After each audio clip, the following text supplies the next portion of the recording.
All right, so we're going to go ahead and get started. Couple logistical things I just want to kind of go through. We are reaching the midpoint of the class. Doesn't seem like it should be that quick, but we are. Meeting just on Saturdays, we get to it pretty quick. So we're going to spend some time today kind of really honing in on some problems. I know we covered capital gains and retirement last time. We're going to go through some of the problems from that. So you can see me do the problems. It'll give me a chance to talk a little bit more in depth about some of the things when we see tax-wise in motion. The other thing that we'll cover today is itemized deductions. The itemized deductions with the Tax Cut and Job Act of 2017. The first filing year was the 2018 tax year. With the increase in the standard deduction and the changes in itemized deductions and what you can and cannot use, really create a different landscape, if you will, for the itemized deductions. But the big thing that we'll take out of the itemized deductions when we talk about it today will be the fact that some things you can no longer do on the federal, but you can still do on the state. So itemized deductions is really not a lost art. It is still very important, especially on the state side. And it's still very important on the federal side because there are things that we'll talk about that tie in with the retirement chapter that, impact what itemized deductions. The other thing is, after today's class, I will be emailing out as an attachment when I send out the video. I'll be emailing out the attachment of the written take-home. Let me bring this up here. We'll kind of go this way. Okay.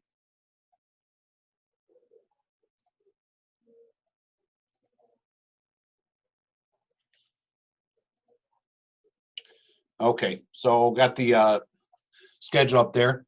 We went ahead and did retirement last week. We did 8 and 9. So like I said, we're going to do a lot of time with problems in there.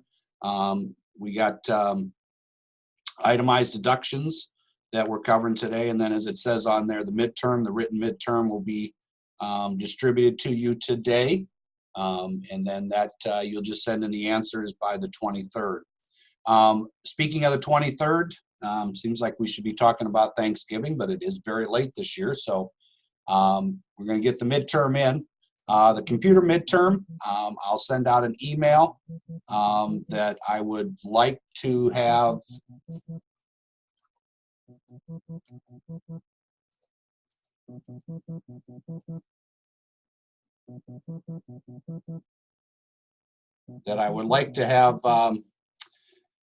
if we can, at best, if we can do it where we have it as, that we'll try to do it, during the class time. That's the way we do it during the classroom sessions, is that we do it in the class time. So what we'll do is we will have a short lecture next week. We're not going to really cover too much. Well, let's see here. Now, the computer midterm, what we'll do is I will just email that to you, just because of the time constraints that we do have to try to get things through. We have a lot of material to catch up on next week, but I will just have everybody do the midterm. We'll have a deadline for it to get the midterm in. So that's where, as it talks about in the class, and as I talked on the outset, that's where, once you've completed the midterm, depending on your grades, that's where we'll, make the offer. And if you'd like to be able to do work for us, that's where you can do that. Excuse me 1 second. Oh, hold on 1 second here. So let me change numbers.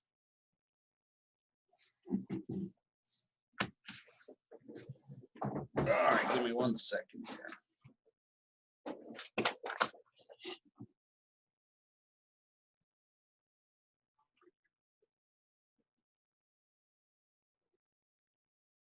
Somebody we added that I didn't get in the distribution list, so we've got to get somebody else in here on the class.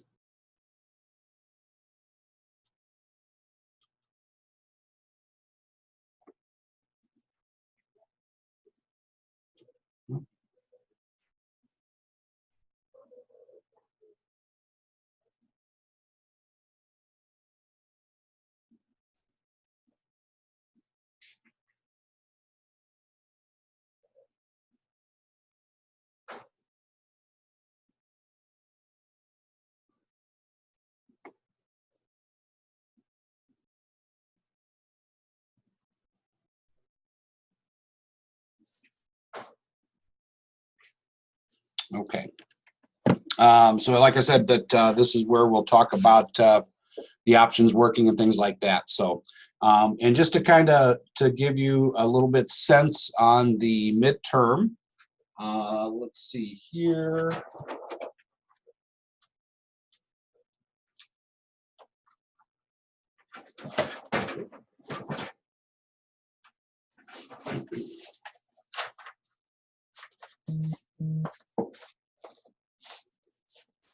All right.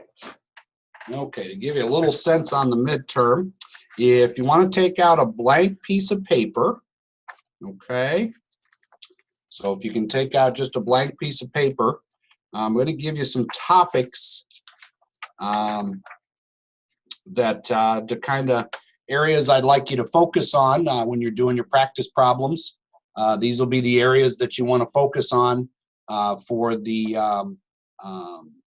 midterm, as far as the computer, as far as what the problem, because like I said, there is two phases of the midterm. We have a written that is kind of, some short answer, multiple choice, matching, things like that you do just based on the tax law.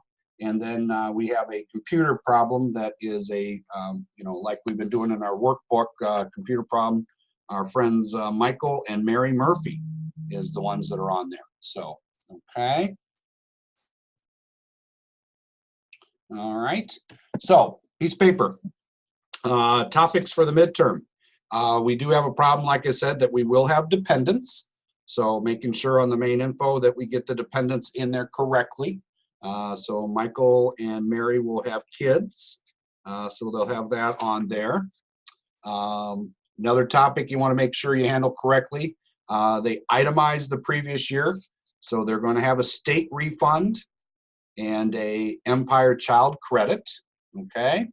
So make sure you remember how that works. We'll talk a little bit more about that today. Like I said, we're going to do a couple problems of making sure that we're doing content that'll be pertinent to the midterm and what I want to kind of review with you. They have health insurance the entire year. Mary, well, I should say the return, there's some gambling winnings and losses. So you want to make sure you know with gambling winnings and losses. Okay. They have some daycare. All right. So dependent care. So they have some dependent care. Obviously, they're going to have some W-2s. Going to have some W-2s. And when we talk about dependent care, make sure that you look closely at the W-2s on the computer problem next week, but make sure you look close at W-2s. Box 10, making sure you handle dependent care correctly. Okay. We're going to have some interest income. Okay. We will have some, one of the kids is in college. So obviously we're going to have tuition. So we'll have to know how to handle the credit there. Okay. We're also going to have some dividends. So we'll have to handle the dividends. So make sure you remember where those go. Okay. We're going to have some unemployment. Okay. So some unemployment. All right. We will have some capital gains. It'll just be a sale of stock. So we make sure that we understand that. So capital gains and sale of stock. All right. And then with some of the stuff we're covering today, we're going to have some things from itemized. We're going to have some mortgage interest and property taxes. Mortgage interest and property taxes. And we will also have some charitable contributions. All right, some charitable contributions. So those are the areas for the computer midterm that I want you to focus on. Like I said, again, I'm going to try to spend some of the day today, making sure that we go through, problems that will help you with that. We'll go through some of the content from 8 and 9 again, just to kind of do a little review. And then I'll be emailing, like I said, when I email out this afternoon, today's recording. Attached to it will be the written take-home. You can just, either write right on it and scan it, email it back to me, or you can, like we've done with some of the exercises, you can just put that right into the content or the body of an email and have you put that there, okay? And then next week on the 23rd, we'll do the midterm. I know we have a lot of material, so we won't have a week to do the midterm. I'll probably ask for it much sooner than that because I need to get it graded with everything there. So, you'll see several emails from me this week regarding how this midterm time works as far as getting things in there. Okay. All right. So let's get into what we want to work on here. Okay. First thing I'd like to do is from Chapter 8. I just want to kind of go through an exercise that's on, let's see here, before we go through the quiz. All right. Oh, I can't remember if I remember to tell you guys, but here on the page, let's see, in your workbook, what page is that? 8.6, that decreased basis, I'm not sure. I was stumped and had to do some research and finally talked to the author of the book. But adoption tax benefits with the decreased basis, you just need to cross that out. Okay.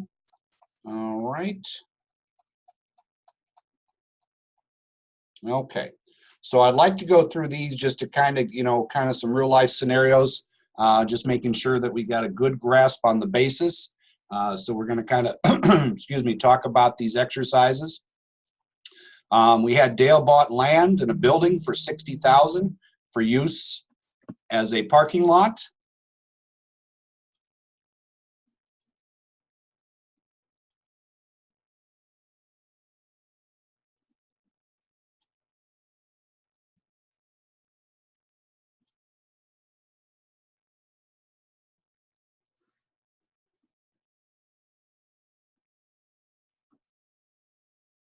Okay. He paid $7,000 to have the building demolished. Dale received $1,500 for granting an easement through his land in 2018. He then paid $11,000 to lay down asphalt for the lot. What was Dale's basis in the parking lot at the date of sale? Okay. So if we look at all the items, we got $60,000 for the building, $7,000 to have the building demolished. Okay. All right. We have $1,500 for an easement through his land. Okay. He then paid $11,000 to lay down asphalt for the lot. What was Dale's basis in his business? Okay. The answer is C, the $76,500. Okay. So the cost of the building, the asphalt, the demolition. Okay. All right. So we have that on there. All right. Christy traded in her personal car with an adjusted basis of $12,000, okay, for a new car costing $28,000. The dealer allowed $9,000, the car's fair market value for the old car, and Christy paid $19,000 in cash. All right. What is Christy's basis in the new car? Well, because she had the $9,000 as the fair market value for what she had that they gave to her, plus she paid $19,000 in cash, then the answer is B, the $28,000. That is the basis in the car. Okay. All right. Number 3, Larry purchased Boston Celtics stock for $6,000 from his brother Kevin. Kevin had a basis in the stock of $10,000, but could not recognize his loss on the sale. Larry later sold the stock for $12,000. Okay. How much gain must Larry recognize on the subsequent sale? Well, Larry purchased them for 6. All right. The thing with Kevin really is not pertinent to what we need to have, but he later sold them for 12. So his is the 12 minus the 6 for D, the $6,000. Okay.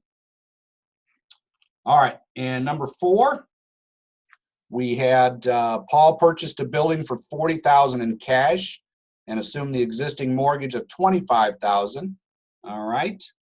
His basis in the property is $65,000, which is true. Okay. He paid $40,000 plus he assumed the existing mortgage, so he's into it for $65,000. All right. So, those are some ones that kind of outside the stock sale that talk about different situations, whether there be an exchange or, you're buying a building, things happen, before you start depreciation that we'll talk about later. But getting that basis and determining what that basis is in whatever we have. And again, basis can be the cost basis, the adjusted basis, basis other than cost. So those are things that we would have on that. Okay. All right. And then you had some exercises that were in there. Everybody's doing very well on those.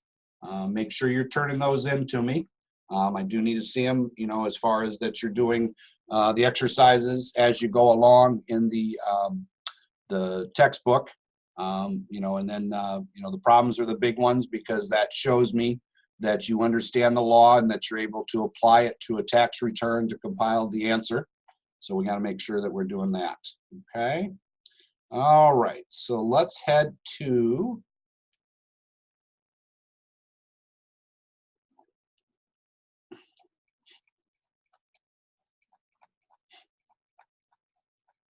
our quiz.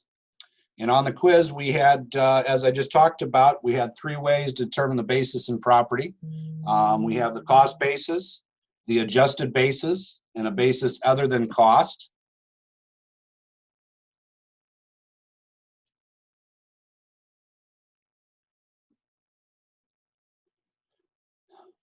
Excuse me 1 second.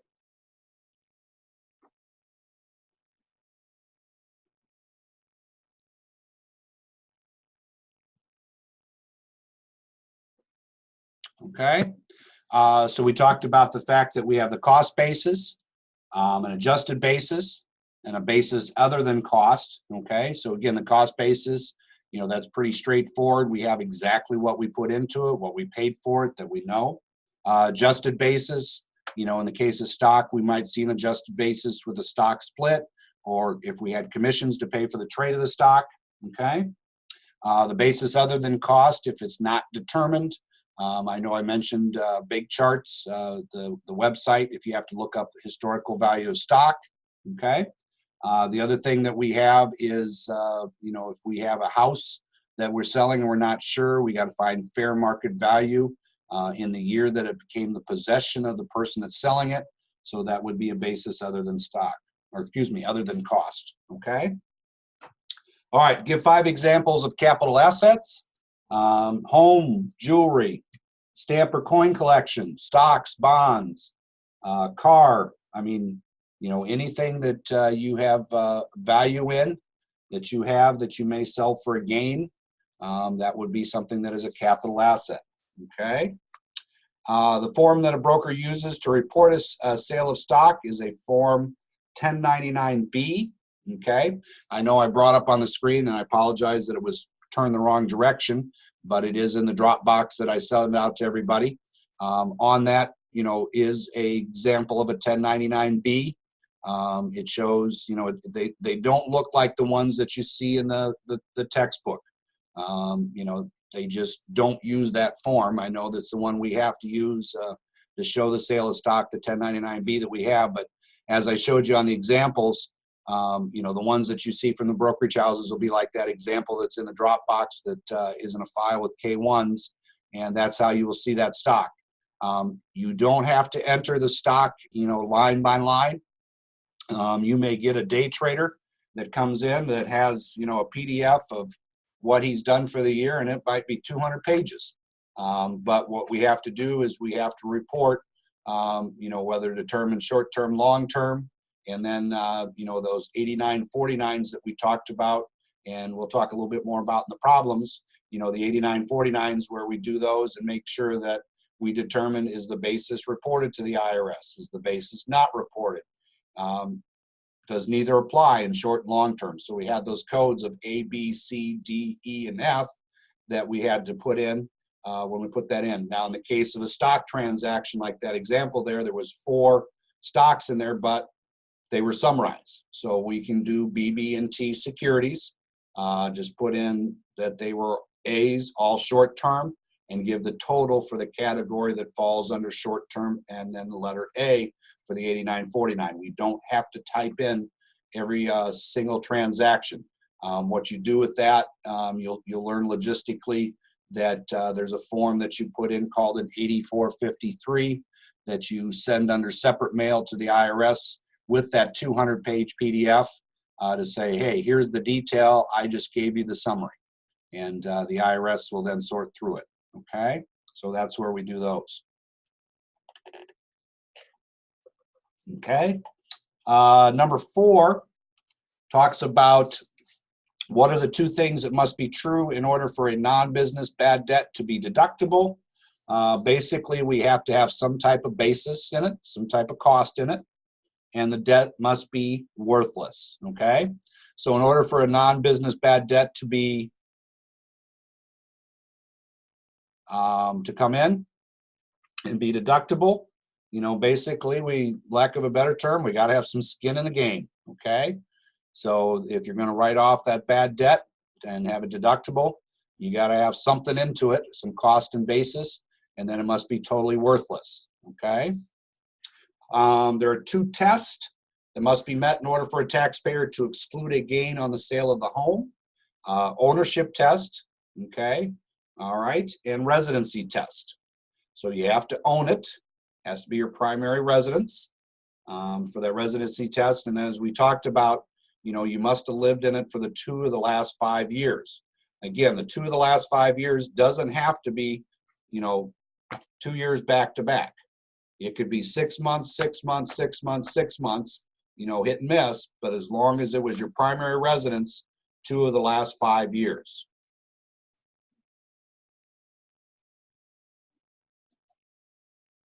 Okay. Chat's not coming up for me, so I'll get back to you in just 1 second, okay? Number 6, the maximum amount of money that may be excluded if these 2 tests are met is $250,000 for single and $500,000 if filing joint. Remember, that is your capital gain. That is not what you sold it for. That is the gain. All right? So if I'm lucky enough that my wife and I live in a house that is now worth $1.1 million, and so $1,100,000, and we bought it for $500,000, okay, and we met the 2 of 5, I can exclude $500,000. So what that means is if I take the 1.1 million less the 500,000, that leaves me $600,000 of capital gain, okay? I can exclude the first 500,000. So I still have to pay capital gains on 100,000, but, you know, like I said, I can exclude that 500,000. All right, so just make sure that you understand that. It's not like it's a threshold that if you go over 500,000 that then you're on the hook for the whole 600,000. It's the case that, you know, you pay over that exclusion, okay? As we talked about when I was talking about the stock and the 1099-B, number 7, if there is a taxable gain on the sale of a main home that cannot be excluded, it should be reported on a Form 8949 with the Schedule D, okay? Now, as I said, when I talked about the software, and we'll see it again when we do a couple of the examples here, you know, you get, when you do the Schedule D, nothing goes directly on the Schedule D, okay? And nothing goes directly on the 8949. We have that worksheet that is in there. It's kind of an embedded worksheet. I've kind of showed you where it comes up. Again, we'll look at it as we do problems today, but that's where that should go, because that allows you to put all of your stock or all your capital gains transactions or selling of the house in one spot. that'll then flow to the right 8949, go to the right line on the Schedule D. So it is a very, very handy worksheet. Okay. All right, number 8. We have, what is the difference between short-term gain and long-term gain or loss? Okay. What that is how long we held it, obviously. So it's 1 year or less or greater than a year, and they're taxed differently. Okay. So those things are taxed a little bit differently. All right. A taxpayer's allowable maximum capital loss deduction per year is $3,000. Okay, so we can take a loss of $3,000. Now, once you remember that we talked about the carryover, and if we have carryover of $10,000, all right, okay, it doesn't mean that each year I can only use $3,000 against other gains. What that $3,000 number means, the best way to think about it, we can use a capital loss of $3,000 against other income on the return, okay? As far as within capital gains, if I have a $10,000 loss that I'm carrying to the next year, okay? So it came into our 2018 return, and I decide to sell stock, and I have a $15,000 capital gain, okay? I can put that entire carryover $10,000 loss against that $15,000, and then I'm only worried about $5,000, okay? It's not that I can only use $3,000 of the carryover loss each year. It's the fact that I can only put $3,000 against other income on the return. In this case, it shows up on the Schedule 1 that's attached to the 1040, okay? Maximum capital gain rates. The only really ones that I want you to kind of worry about are the 3 that really have to do with, depending on what your tax rate is, that will tell your capital gains. So if you're in the top tax bracket, you may pay 20% capital gains. If you're in the middle 4 brackets, you may only pay 15. And if you're in the bottom 2, you don't pay any capital gains, okay? And capital losses that I was talking about, they can be carried over indefinitely. So number 11 is indefinitely. I have a client, gentleman's 97 years old, took a little hit back in the 2008 when the market took its dip. He is still carrying forward, several tens of thousands of dollars of capital losses. Just doesn't have any way to eat it up. Doesn't really want to liquidate anything. And he asks me every year, hey, did they change that? Can I, give that to somebody else? And the other thing to think about is that if we have a joint return and we have capital losses, that loss is attached to a certain taxpayer for certain losses sold under their Social Security number. So it can't even be passed back and forth between a taxpayer and spouse. So there's no way. So that carryover goes indefinitely, but it does definitely die with the individual that has the account. Now, if that account is joint, say they have a brokerage account where it's in both their names, that's a little bit different. Okay. All right. Okay. So we have that. And that was chapter 8. Let me see if I can get the chat up now. Nope. So let me come back to it here.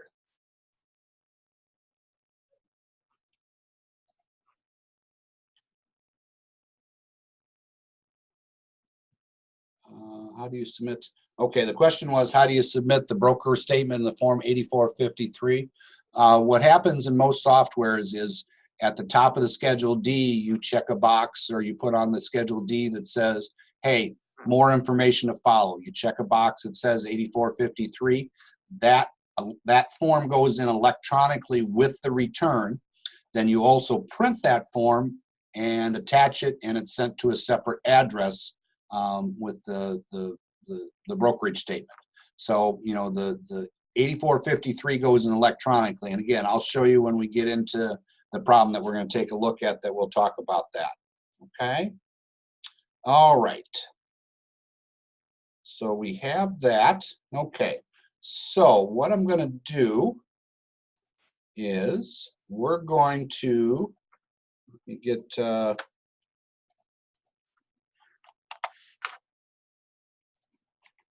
TaxWise open here, And we're going to do a problem or two, and I just want to do some stuff where things are in motion. Okay. Hopefully it cooperates this morning. For any of you that do work with taxes, today is the last day to electronically file.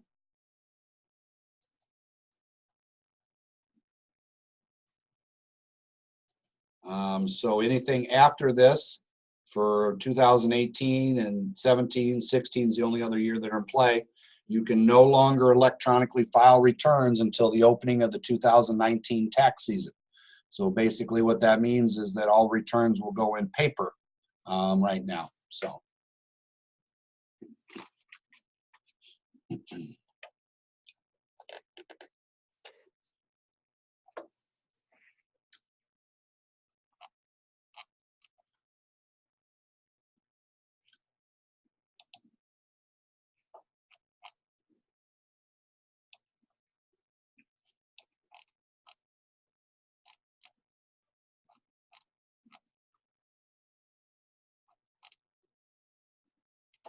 Okay, let me just get a problem here for us to go through.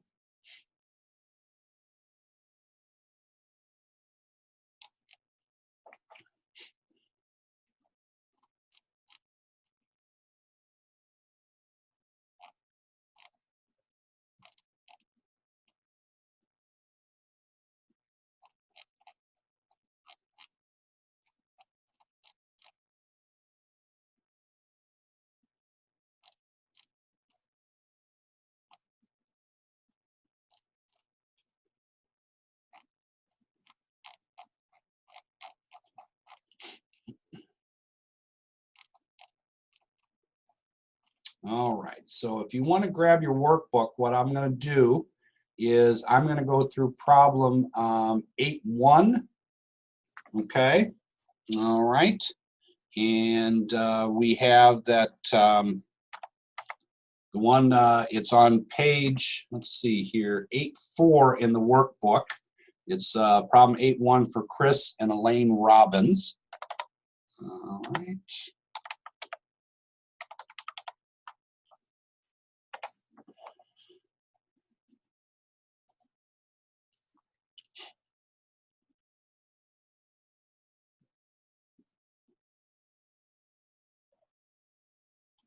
I'm just getting the problem open here, so give me a second.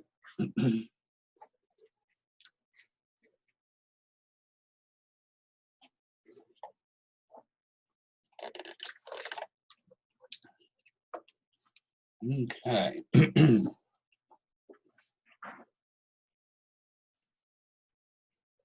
And sure enough, it isn't in there. Okay. All right. Okay, so we're going to take a look. I'm going to be doing this in TaxWise. Again, I'm going to be doing this in the software. And where did my TaxWise go? There it is. Okay. So we're going to be doing this in the software. Give me a chance to talk a little bit more, like I said, about the classification of stocks, different things like that. So we're going to start a return here. Bullet points on the page 8.4. Starts off with Chris and Elaine filed a 1040A last year. They would like to file a joint return. If they get a refund, they want to deposit in their checking account. You're going to use the main info. They sold some stock. So we got some 1099Bs, and they had health insurance all year long. Okay. So we're going to take a look at this. So we will do the problem on this one.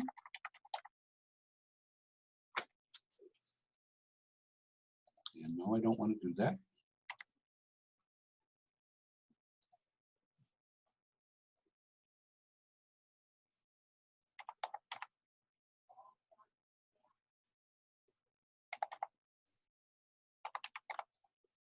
There we go. If I can remember the number I did. There we go. Okay. So we're into our return here.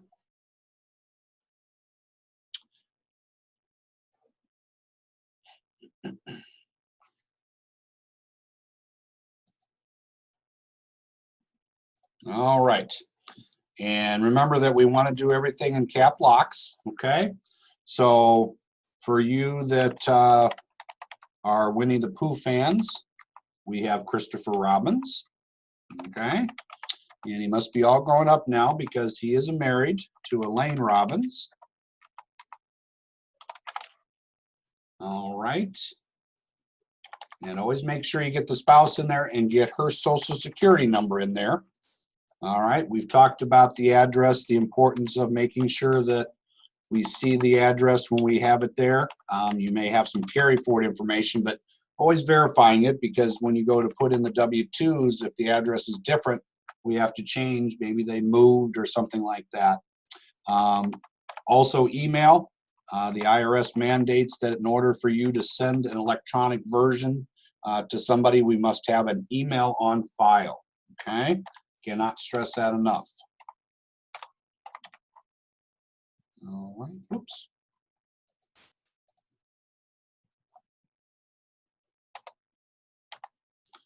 I can get the number in there right. Okay, we had a cell number for them.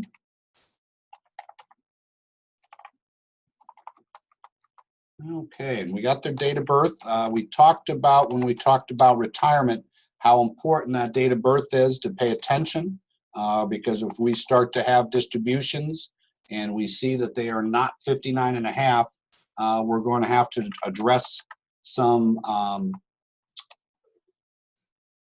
penalties for early withdrawals and make sure we're understanding where that comes from, okay? They're doing a married filing joint return. Again, filing status is very important, making sure that we get it in there accurately, okay? They have no dependents on the return. They did live in New York all year long.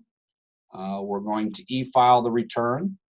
As I said, they would like to handle everything electronically, so we will make sure that we have the bank information in there. All right. PIN number for them, this is their electronic signature. Again, I always just use their zip code. It's a 5-digit number. You don't need to talk to them about coming up with a 5-digit, because otherwise you'll be hung up there, because they'll be grinding on that one trying to figure out what to do. Just as a point of fact, for the midterm, you are going to enter some driver's license information. So you'll have to do that. They provide a driver's license. It'll have the numbers on there, everything there, so you'll enter that. And then you'll check the appropriate box. In the case of the midterm, you'll be doing in-person basically return, and you'll be doing level 2, because they'll have showed you that government ID being the driver's license. Okay. All right. Okay. So the first tax document that we have from them, Elaine is a registered nurse, so she has a W-2. Again, you can do the W-2 a couple different ways. If you go to 1040, we have our wages. We can go over and light that box up, hit F9. There's our wage statement, okay? I'm a tree person. I like to use the tree on the side. So in this case, I have a W-2. I can just click on the tree, takes me right to it, okay? In this case, we check the spouse box, because then you can see the employee's name changed. Look at the address. It matches what's on the return, so we can do that. We will go ahead and put in the employer identification number. All right, St. Francis Hospital. In this case, she's working as an RN, so we have her income. All right, now it's asking us to verify the federal withholding. Well, basically what that is saying that, well, we think that number is a little bit, out of a parameter, so they just want us to verify, which we will. Now, if you notice, when I just put that in, box 1, 3, and 5 are the same, okay?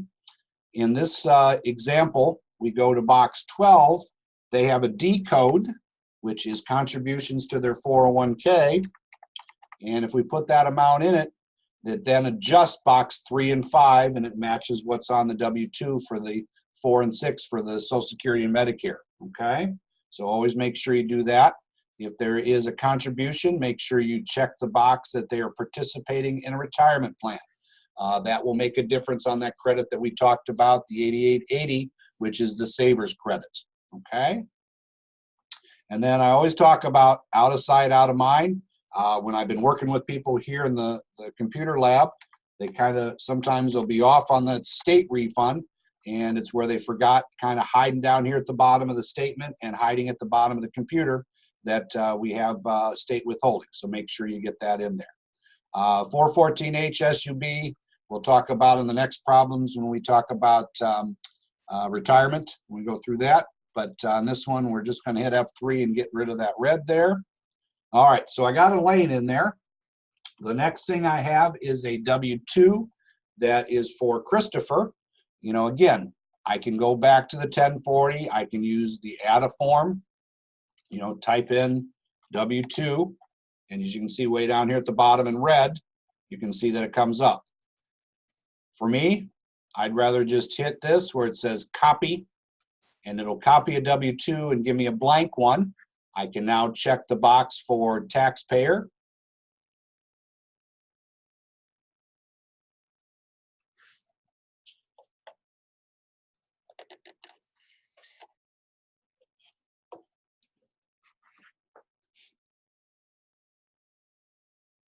Give me 1 second here. There you go. Check the box for taxpayer so that this is Christopher. Again, his address looks good. I will put in his employer's identification number. All right, and again, we get into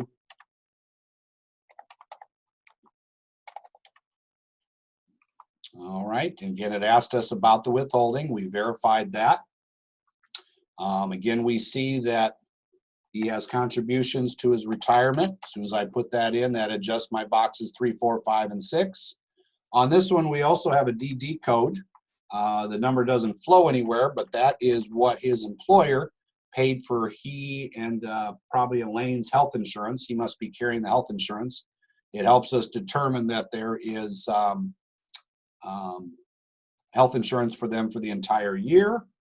And then down below, again, out of sight, out of mind, making sure that we get that state withholding, okay? And now that we know that they had health insurance, talked about in the bullet points, I can check that they had the health insurance, okay? All right. Now, they had a couple stocks that they sold, okay? We have some 1099Bs. I'm on page 8-7 in your workbook, all right? Those are income. You know, we could start with our 1040. If we look on there, it's not interest, it's not dividends, and I really don't have anything. It used to be on the 1040 for our capital gains. In this case, I'm going to go where it says income schedule 1. So if I go to my schedule 1, I can see on line 13, I have capital gains or loss, and I have my schedule D, okay? So we go in there to the right column, light up the box. We're going to hit F9. I'm going to have a capital gain sheet. That's where my capital gains will be reported. All right, going to the question that was earlier, if you take a look up here at the top of the form, there's a little thing here that says, check here if you want to attach a substitute list to form 8453.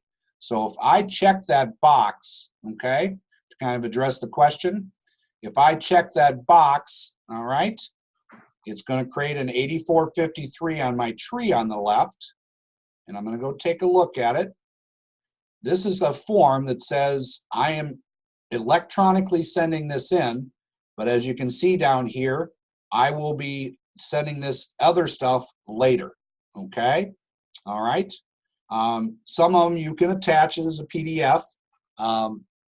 You know, we don't do that here just because of the volume. And when you start attaching PDFs, sometimes it bogs down the e-filing just because of the size of the file. So we do it as a separate paper version. So, but that's where that form comes in. Okay. So back to my Schedule D.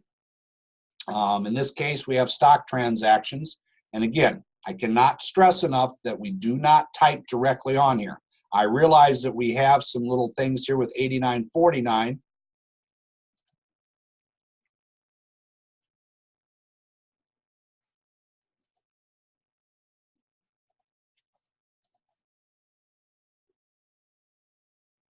Yes, we mail the paper version. Okay. All right, so we have the short term.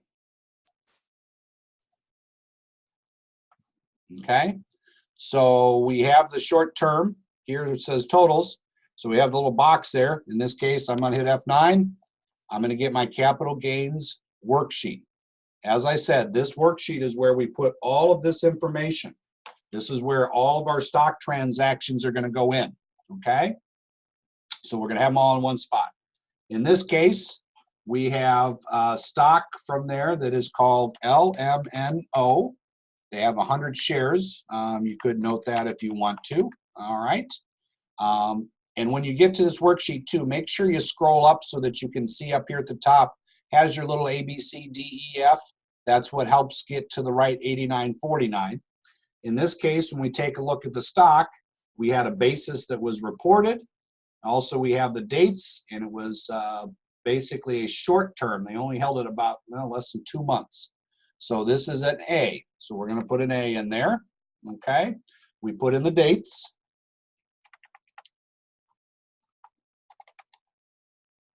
All right. The proceeds or the sales that they had was $10,214. We had $13,021. All right, and we did not have any other adjustments there. Sometimes you might have a wash sale. You'd put a W and then put the amount there.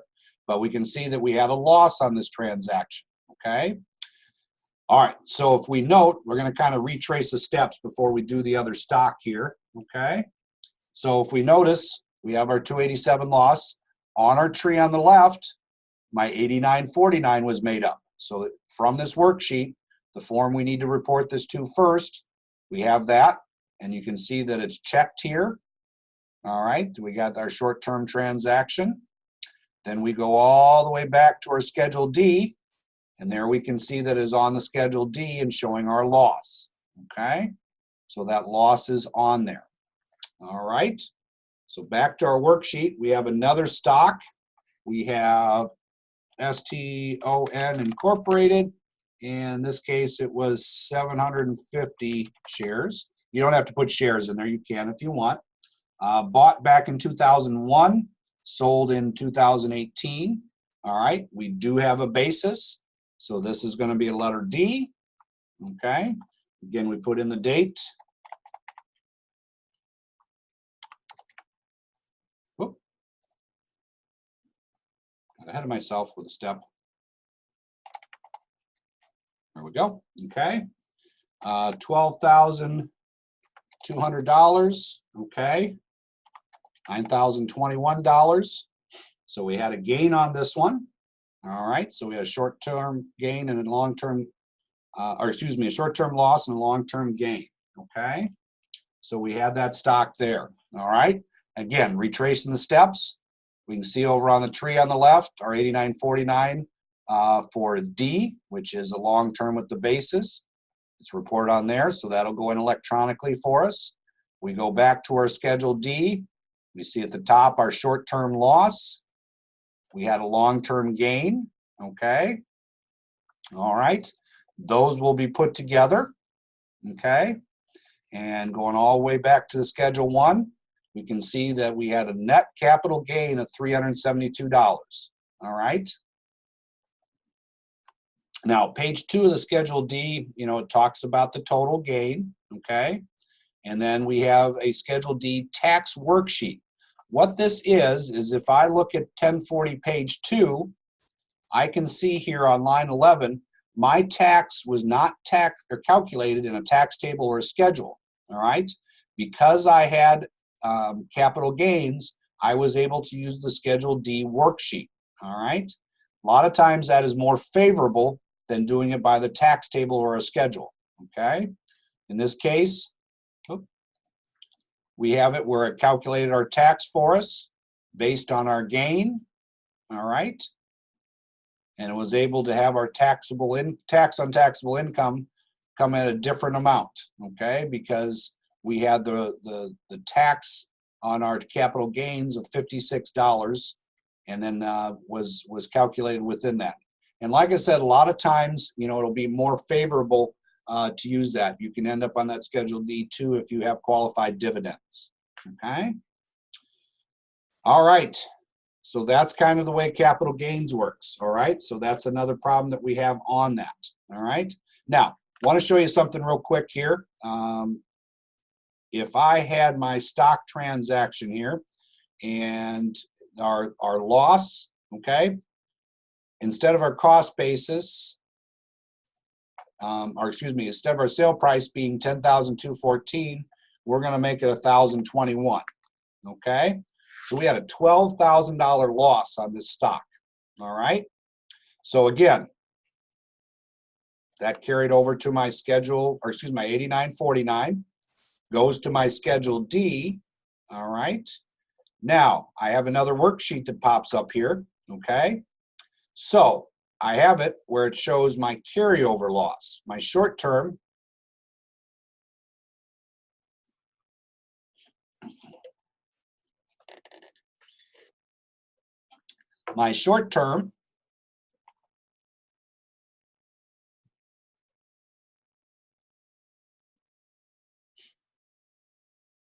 just waiting for the software to come back up here.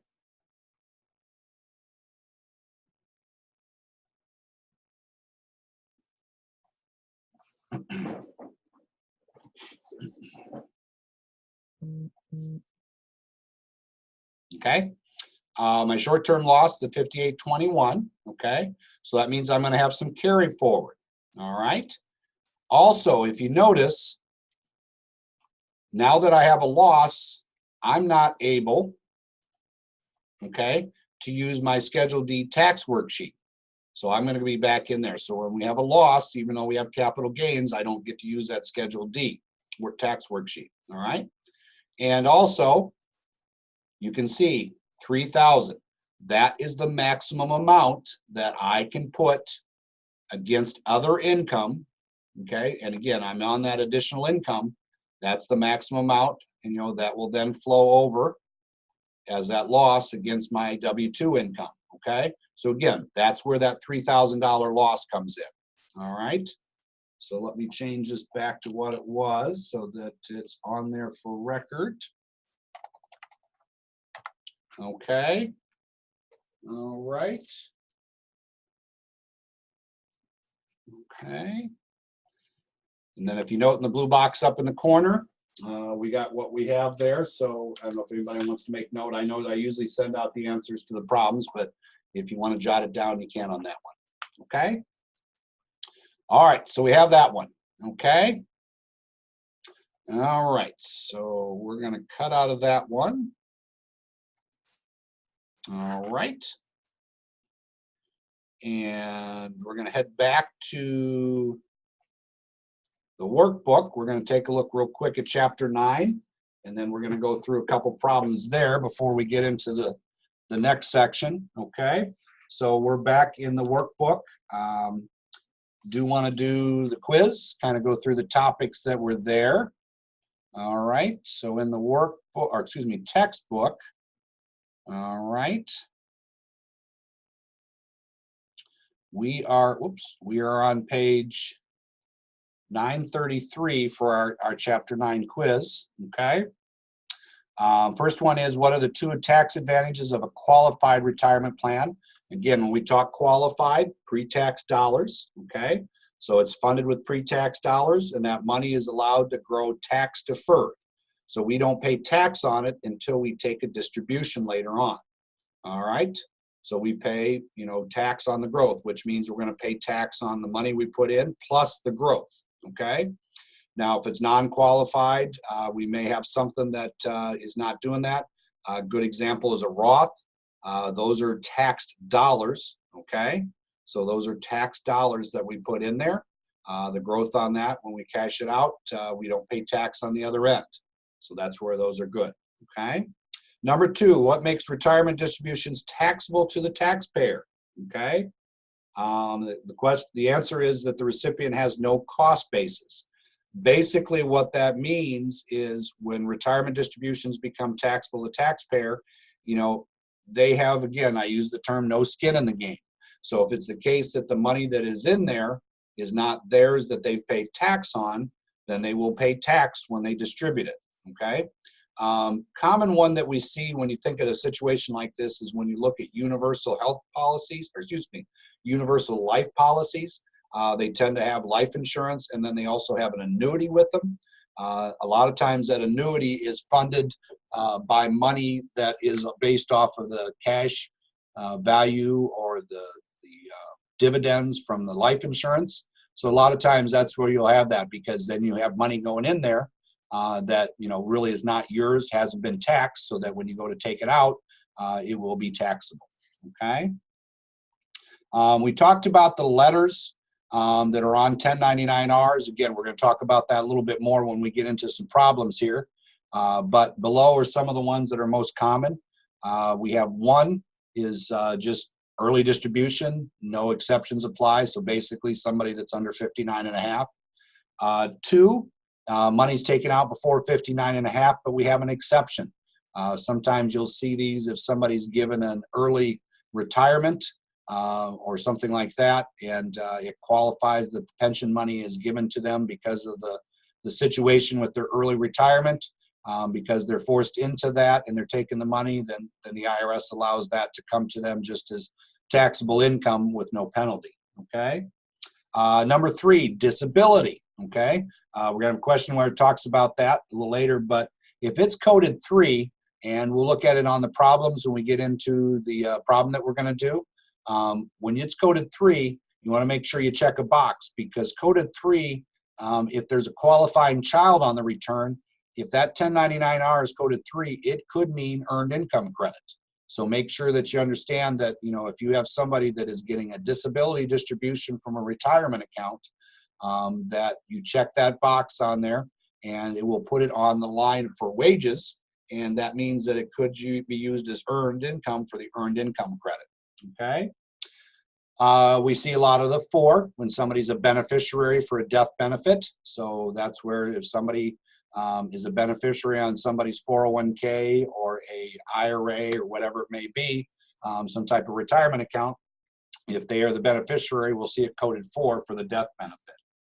Remember, there's different ways that you can take that. You can, do the lump sum.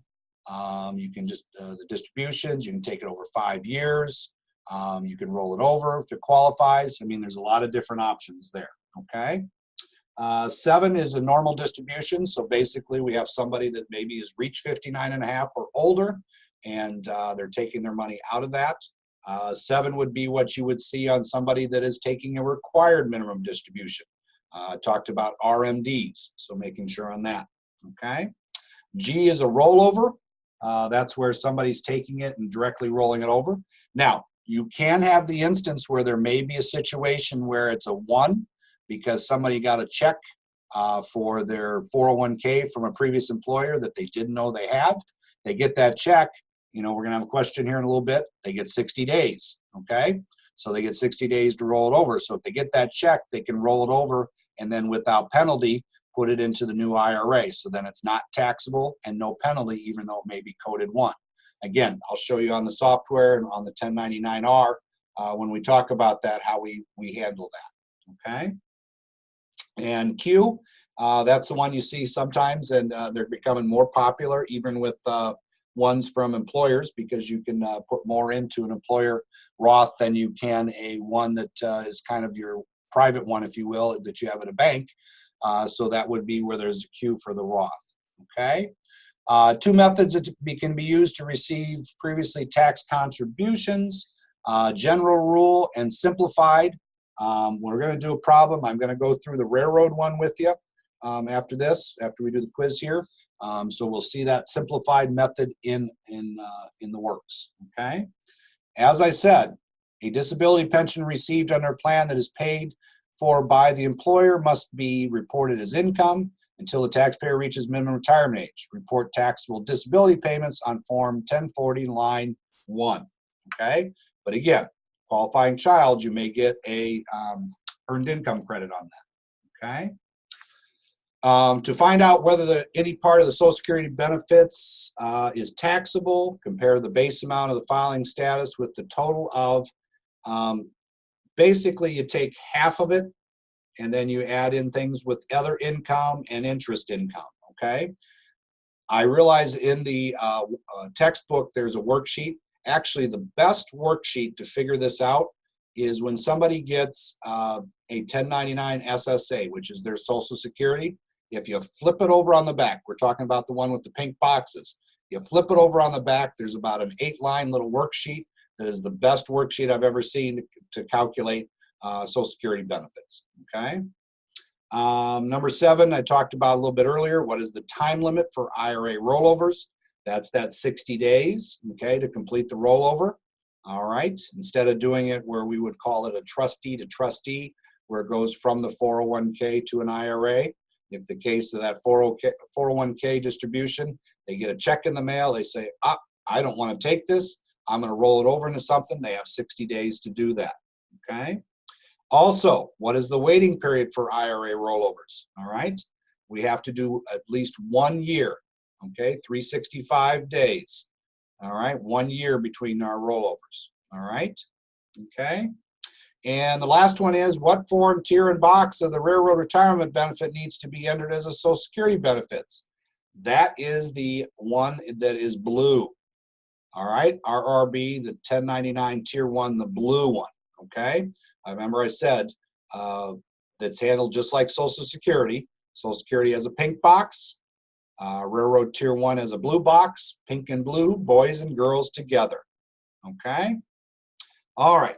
So let's head to a problem in the workbook. We're going to take a look at, let's see, we did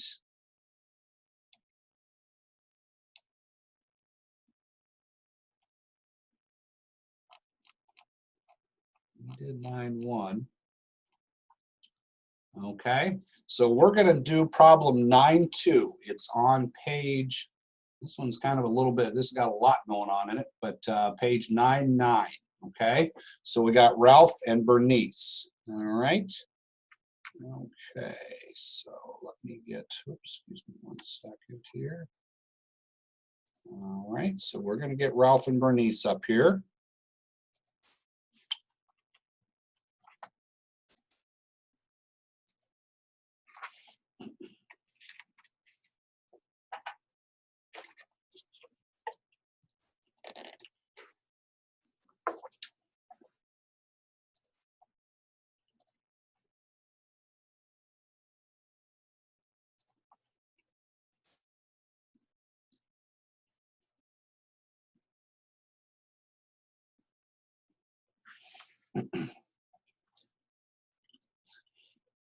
Well, this is doing this. I hope everybody that's here today realizes you got a huge advantage. Unless they, those that were not able to attend, I hope they listen to the lecture, but knowing what's on the computer midterm coming up, you got a big advantage being here today. All right, so we have, let's see if this one's in here already.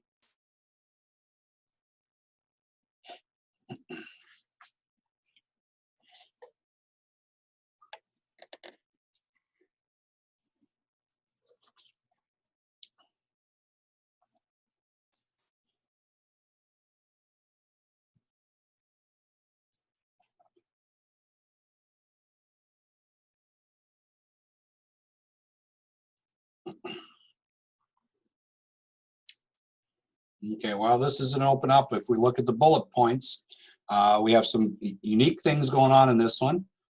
Talks about Ralph and Bernice Donald. Ralph filed a 1040 last year, but he did not get a state refund, so we don't have to worry about claiming anything there. He wants to handle everything electronically. If he owes, he would like it withdrawn from his checking account in April. We're going to use the information sheet. This is the bullet point that we'll have to focus on. Ralph and Bernice have been separated since 2007. They have not lived together since the separation, but they are not divorced. All right. Bernice has already filed her tax return and takes the standard deduction. It's a very important bullet point that we'll talk about more. Next bullet point is going to be something that we'll have to make sure we talk about too. Ralph retired from the railroad on June 4th, 2013.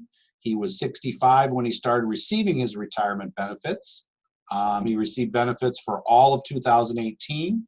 He has not chosen the joint and survivor option, okay? All right, he had a part-time job with a W-2, okay? And Ralph actually works for the railroad, so we're gonna kind of go through that, all right?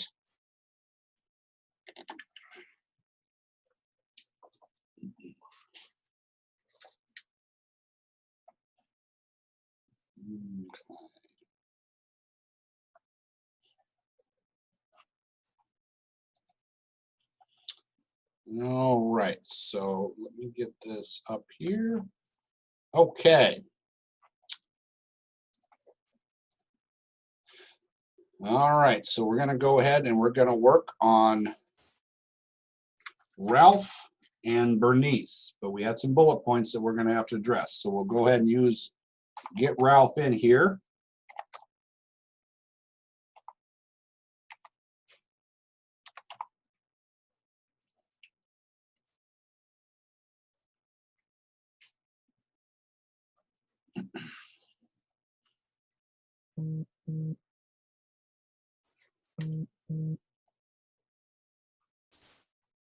Okay.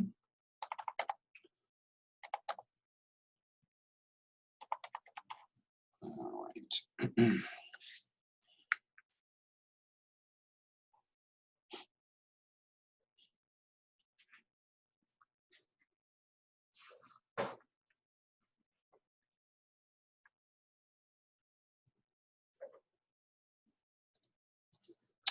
All right, so we have Ralph, okay.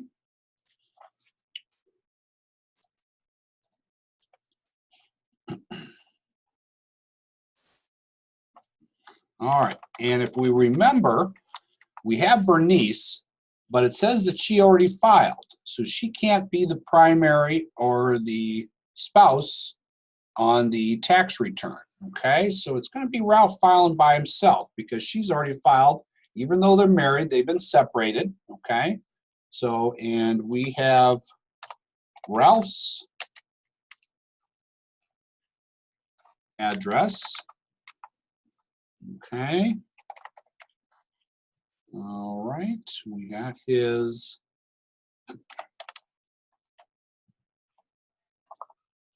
okay, we've got phone numbers for him, but remember, we got to kind of keep that in the back of the mind that you know, Bernice, his wife, because they are separated and have been, has already filed, okay? So really we're filing for, all right, make note of his age, okay? We talked earlier about being attentive to the age on this main information. When we see 70, we should be, the first thing we should be thinking about, when do they turn 70 and a half?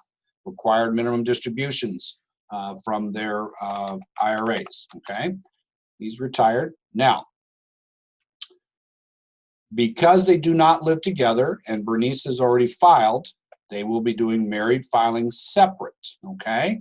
And as you can see on the next line down, if they're doing married filing separate, we do have to put Bernice's information on the return. So we do have to have her name and her social security number, which we do have, okay? All right. And they have not lived together since 2007, so we can answer no there, okay? They lived in New York all year long. We do have his bank information, okay?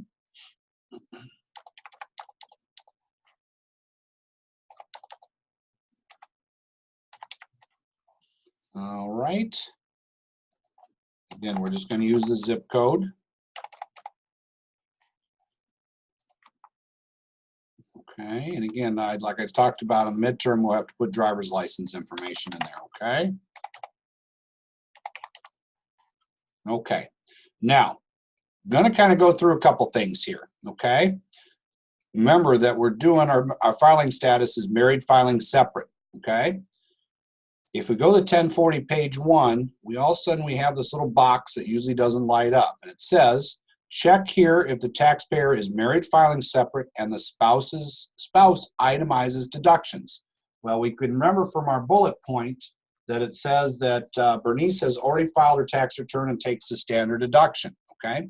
What happens in married filing separate, this is another way that it's kind of penalizing, all right, is that if one of the two itemizes, the other one must. So when we get to itemized deduction, we're going to talk about a little bit more, but this is the case that if, say that Bernice had all the deductions for the home, the mortgage, the interest, and she was the one that did all the charitable contributions to the church, she gets to take all of those. And then Ralph would have to start at 0, okay? He doesn't at least get the minimum. He gets nothing, all right? So sometimes when they do that, one will itemize, the other one has to start at 0 at the bottom and work their way up. They don't get the standard, so we can't have one itemized and one standard. Both have to be the same. In this case, Bernice has taken the standard deduction, so we're going to go in there, click on it, unclick the box, and hit F3, okay? So we're just kind of cleaning that up, all right? If I check the box, all right, and I take a look at 1040 page 2,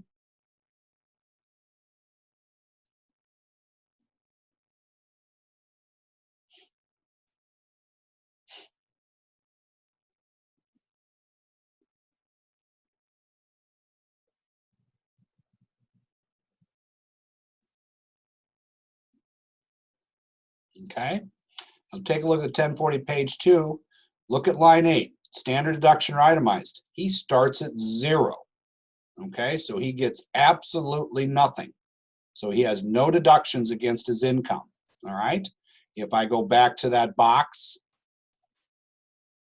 and I uncheck it, all right, and then I go back to that 1040 page 2, now you can see that he gets the standard deduction, and that's what he gets. Because Bernice took the standard, he gets the standard. If she itemized, he starts with nothing and works his way up. Same thing that she would do, okay? Because even with her, she would get as far as she can. She might not even get to the standard deduction, all right? But if one itemizes, they both itemize, okay? Ralph had health insurance all year long, so we'll clean that up, okay? All right, so we had everything there. Now, tax document-wise, it talked about the fact that Ralph worked a part-time job, okay? So we're going to go ahead and get that in there real quick. Worked for Craft Tool. All right. And little nuance here, and I don't know if anybody picked up on it. Okay. We're checking our withholding, but if you take a look at the W-2 in there, the employer must have made a mistake, left an old, maybe that's where Bernice and Ralph lived together, but they left an old zip code in there. So actually the W-2 in the workbook shows Grand Island, okay? So we have to recreate it, even though we think it may be wrong, we have to recreate it. So I check the second box, you can see this all turned gray, and I put in that zip code as it appears on the W-2, okay? We don't need to use that. And we have, all right.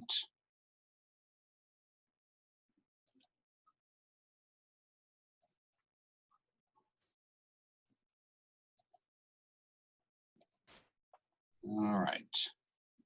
Give me 1 second on the chat here.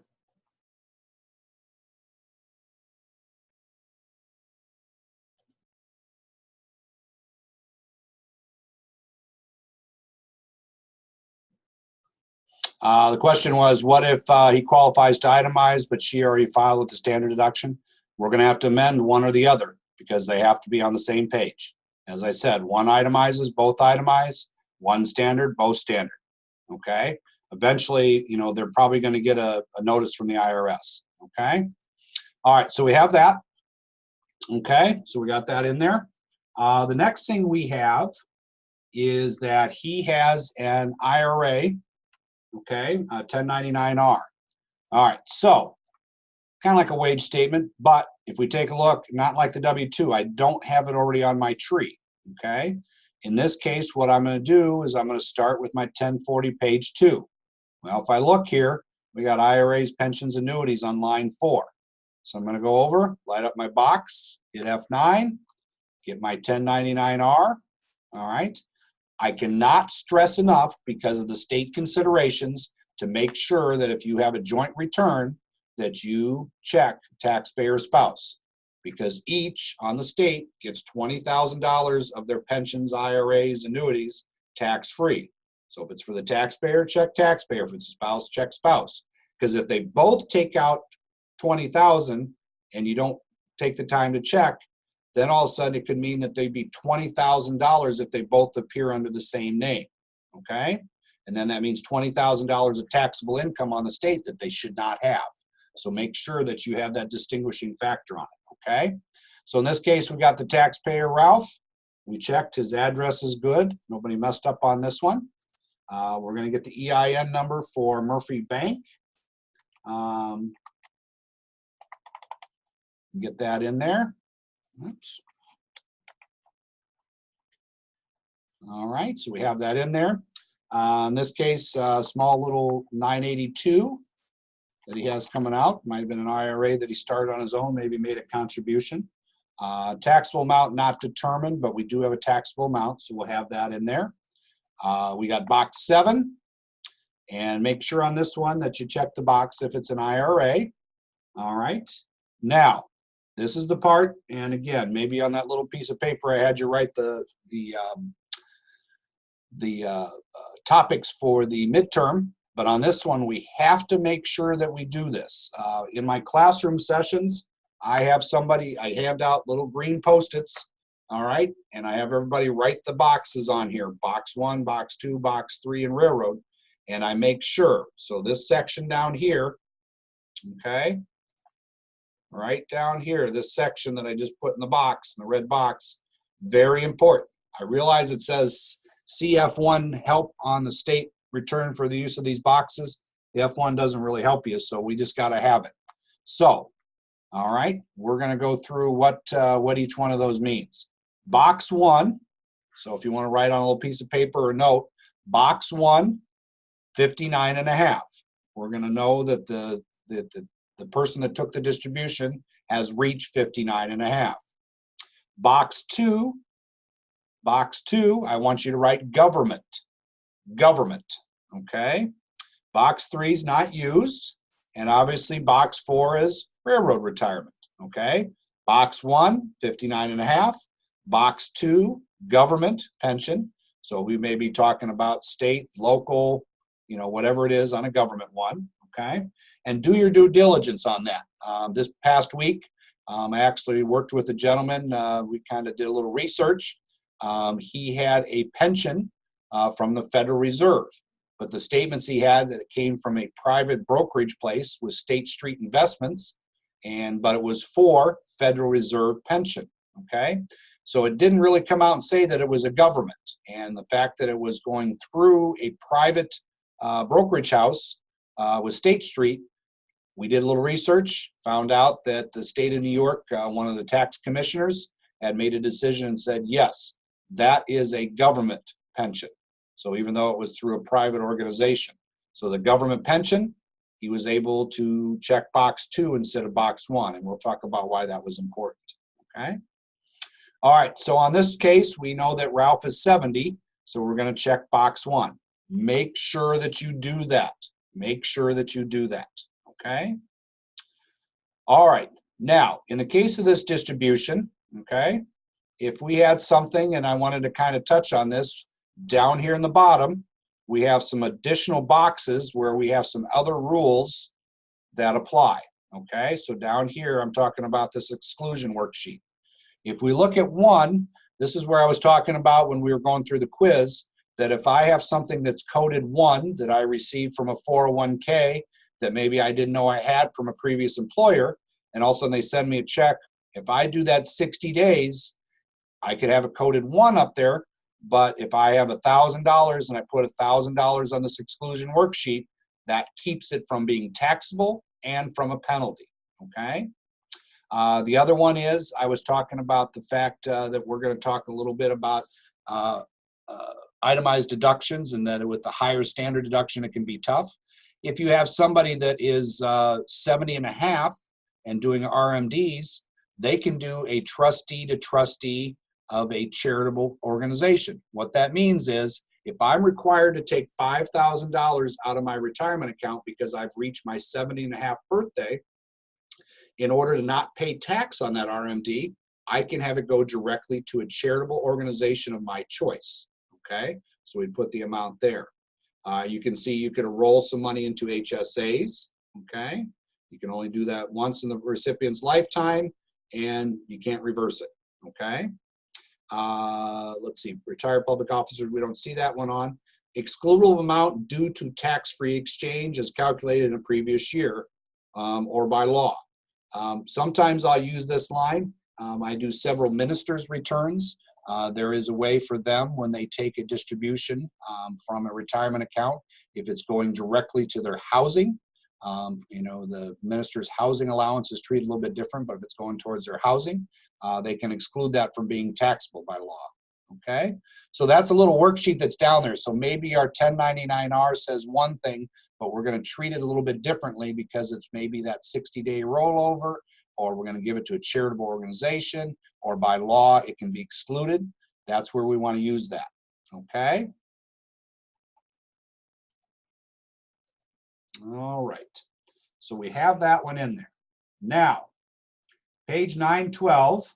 I don't know if anybody braved these, okay? But we're going to go through these. And I know I had an email from a couple of you that says, I have no idea what we're doing here, okay? So on the top of 912, we have our Railroad Tier 1, blue. And remember I said, pink and blue, boys and girls together. So if I go to my 1040 page 2, I have Social Security. That is my pink. That is a pink box. So I'm going to go over there, hit F9, and head to my Social Security, where I typically put in Social Security. As you can see here, it's a worksheet that has several things on it. Up at the top, we got some things about scholarship and household employee income with no W-2s issued, so we put those there. Social Security. If I have a pink box, Social Security. Railroad Tier 1, this is our blue. Okay, so if we look on that, we have our Social Security equivalent benefit portion of Tier 1 paid in 2014. The box 5, just like the box 5 on the pink one. So we're going to put that $14,121. Same boxes on both the pink and the blue. Boys and girls together. My classroom session got so sick of me saying that they made me stop, but just have to hammer it home, okay? Next, we have Medicare, and you can see box 11 on the blue one in the workbook, okay? And yours might not be colored, but it says blue section there for Social Security. We got 1156, and he had $150 in tax withheld, okay? All right? Now, taxable amount of his Social Security. We have some other things to put in here, but we can see down here we have a little calculation, all right? And it talks about if modified AGI is less than $25,000, none of the Social Security and Railroad is taxable. If AGI is between 25 and 34, up to 50%. And if it's greater than 34, 85% of the Social Security is taxable. So this is where a lot of people say, oh, I'm going to take my Social Security because that is a non-taxable benefit or retirement benefit. True on the state of New York because they do not add tax there, but on the federal, not true, okay? Depending on what that AGI shows, as I showed you with those ranges, some of that can be taxable. And we may come back to this when we see what the other retirement is, okay? All right, so we have that, okay? And we have one more document that we have for Ralph. That is his pension, his Railroad Tier 2 green section. Remember, green, show me the money, okay? What I mean by that, just like any other retirement account, show me the money, where it came from, and I'll put it in, okay? So that means, and as it says there, below it, form RRB 1099-R. So we're going to treat this like a 1099-R, okay? So we're going to go to our other 1099-R. Again, this is the way I like to do it. You may develop a different method, okay? We're going to copy and get Ralph another 1099-R. Again, important, check the taxpayer, the spouse, double check the address, looks good. We're going to put in there, and it's kind of small. It's under where it says United States Railroad Board, but we have the number in there. Okay, so we have the railroad retirement. Now, if I look at box 1, it says gross, and then in parentheses says railroad benefits, line 7. Okay, so we go to our green one. Line 7 says 9557.25. Okay. It doesn't give us a taxable amount, so we're going to say taxable amount not determined. Box 9 does show that he had $250 taken out. Okay, and the other one that it shows there is employee contributions. Okay, so total employee contributions. We're going to put that in there. Okay.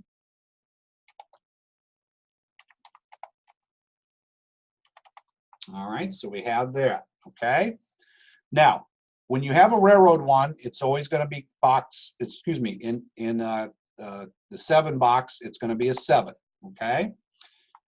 This is where I was talking about. If you see here, if I had, and I'm just going to do this as an example, if I had 3, I could check this box right there for a disability, and that would be having it calculated. And like I said, if we have a qualifying child on the return, it would allow us for the earned income credit. Okay. Going down, we did box 9, 10, 11, we're not worried about. Now, we're going to come over here, and obviously we have railroad retirement. We're going to check the box there. All right. Now, we do not have a taxable amount. So, we're going to go down, and this is where we're going to talk about the simplified method. Okay. If you remember, okay, from the bullet points, it made a point on page 99 to say Ralph retired from the railroad June 4th, 2013. Again, we're in an 18 tax return. He was 65 when he started receiving his retirement benefits. And he has chosen not to do the joint and survivor option, which obviously they're separated, so we probably didn't want to do that. So we have that, okay? So if we look at the simplified method, cost in the plan at the annuity starting date. Well, RRB line 3, that's how much that the employee had put in. So we're going to put that amount in, okay? The other thing is it says that check age of primary annuitant at the starting date. Remember, it said that he was 65 when he started to receive this, okay? And he got it, as it says, all year long. So he had 12 months, okay? So basically what this means is that we're excluding $520 because of the simplified method. We have basically, remember what used to be red here for taxable amount, we had taxable amount not determined. And anytime we have a railroad, a government pension, or something that does not have a taxable amount, we are allowed to do this simplified method. Now we have to know some things to be able to do it, but we have that method, okay? So we're going to trace back a little bit and see what happened with all this stuff that we just put in, all right? So if I go to my 1040 page 2, you can see here's my Social Security benefits, all right? Remember I talked about how much is taxable? Well, I look at my worksheet. Now all of a sudden my adjusted gross income is what? Between 25 and 34. So based on the calculation, up to 25% is taxable, okay? All right. So if we look at this, you know, or excuse me, 50%. So 50%, you know, could have been roughly 7,000. You can see he had some taxable Social Security, all right? We can see the 982, but look at this one, his railroad pension. That's the amount that he got. That's the amount that's taxable. There's our 520 difference. So those go together there, okay? Now, if I look at the New York where things carry over, you can see the top of it has all of the federal gross income exactly the same, all right? Now, I go down to my New York subtractions. You can see the Social Security benefit on line 27, none of that is taxable. My pension, none is taxable. And then line 31 says that's form IT 225. If I look at that form, Oops. Okay. Get up there. There we go. We can see that based on this, it's a 122. Wonder what that is. Okay. So let's go take a look at that worksheet. What is a 122? Certain railroad retirement income and railroad unemployment insurance benefits. So that is a subtraction. So that is the code for it. Okay. So what happened there is then that is excluded. So I have these three. So $12,297 of my income is excluded. Okay. All right. So I have that. We have our 8,000. Okay. Another time, married filing separate and your spouse itemized, check that box. We're not checking it. Okay. We're going to uncheck it because she took the standard. So that means his taxable income in New York is only $44.75. Okay. So that's the way you do those with Simplified, with Railroad, retirement pensions. I covered a lot of stuff in there. Making sure, box 1, 2, 3, railroad retirement, making sure you check that. I'm here during the summer answering letters from the IRS in New York State, particularly New York State, where those boxes were not handled correctly. And I'd hate to have to call you or come knocking on your door saying, here's a Post-it, put it on your forehead, take it everywhere you go to remember to check those boxes, 1, 2, and 3. Okay? All right, so that's that one. So we covered 8 and 9. Again, kind of some review, but I wanted to go back through those problems and make sure that we had some information that we were able to use there. Okay? All right. All right. So we're going to get ready to do some new material with chapter 10 and 11. I want to do a bunch more problems at the end. So we're going to whip through 10 and 11, but we're going to do that after a short break. Let's see, I have 10:40. So let's say 10:50. We're back here. We'll go through real quick the material from 10 and 11. We'll try to do several more problems. Like I said, I want to make sure I get that for you. Okay, and then we'll go through that. Okay, all right, so I will see everybody here, back here, in about 10 minutes. Okay.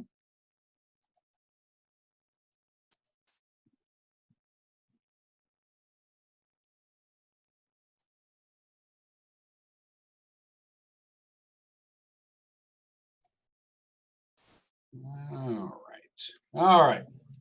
Sorry about that. I had to check in on we have a in-class session going on right now here, so that we were getting them, making sure that they were caught up on everything. So, all right, so we're back at it. We're going to go through chapter 10 and 11. Like I said, it's going to be fast and furious. Okay. It's pretty minimal what we have going on there. So we'll kind of go through that. And then we'll do a couple other problems. There's a lot of content here that I want to make sure you have before we give you the midterm next week. Like I said, I know there's a lot of material that we're doing, but we'll go through it pretty quickly. So, okay. All right. So we are going to go through chapter 10 and 11. And like I said, realize it's 2 parts for the classroom sessions. We do these 2 parts together too. We've always just kind of broken them up because, with the amount of stuff that used to be on the itemized deductions, and then when we went from the changes for 2017 to 2018, there was even more to put in there because we had to tell the differences between the federal and the state and talk about what disappeared off the federal. Okay. All right. So as the chapter talks about here, we're going to do standard deduction versus itemized. We're going to talk about that's together. I guess it would be mental. Medical and dental expenses, tax expenses, interest expenses, and charitable contributions. The main content of what most people think of for itemized deductions.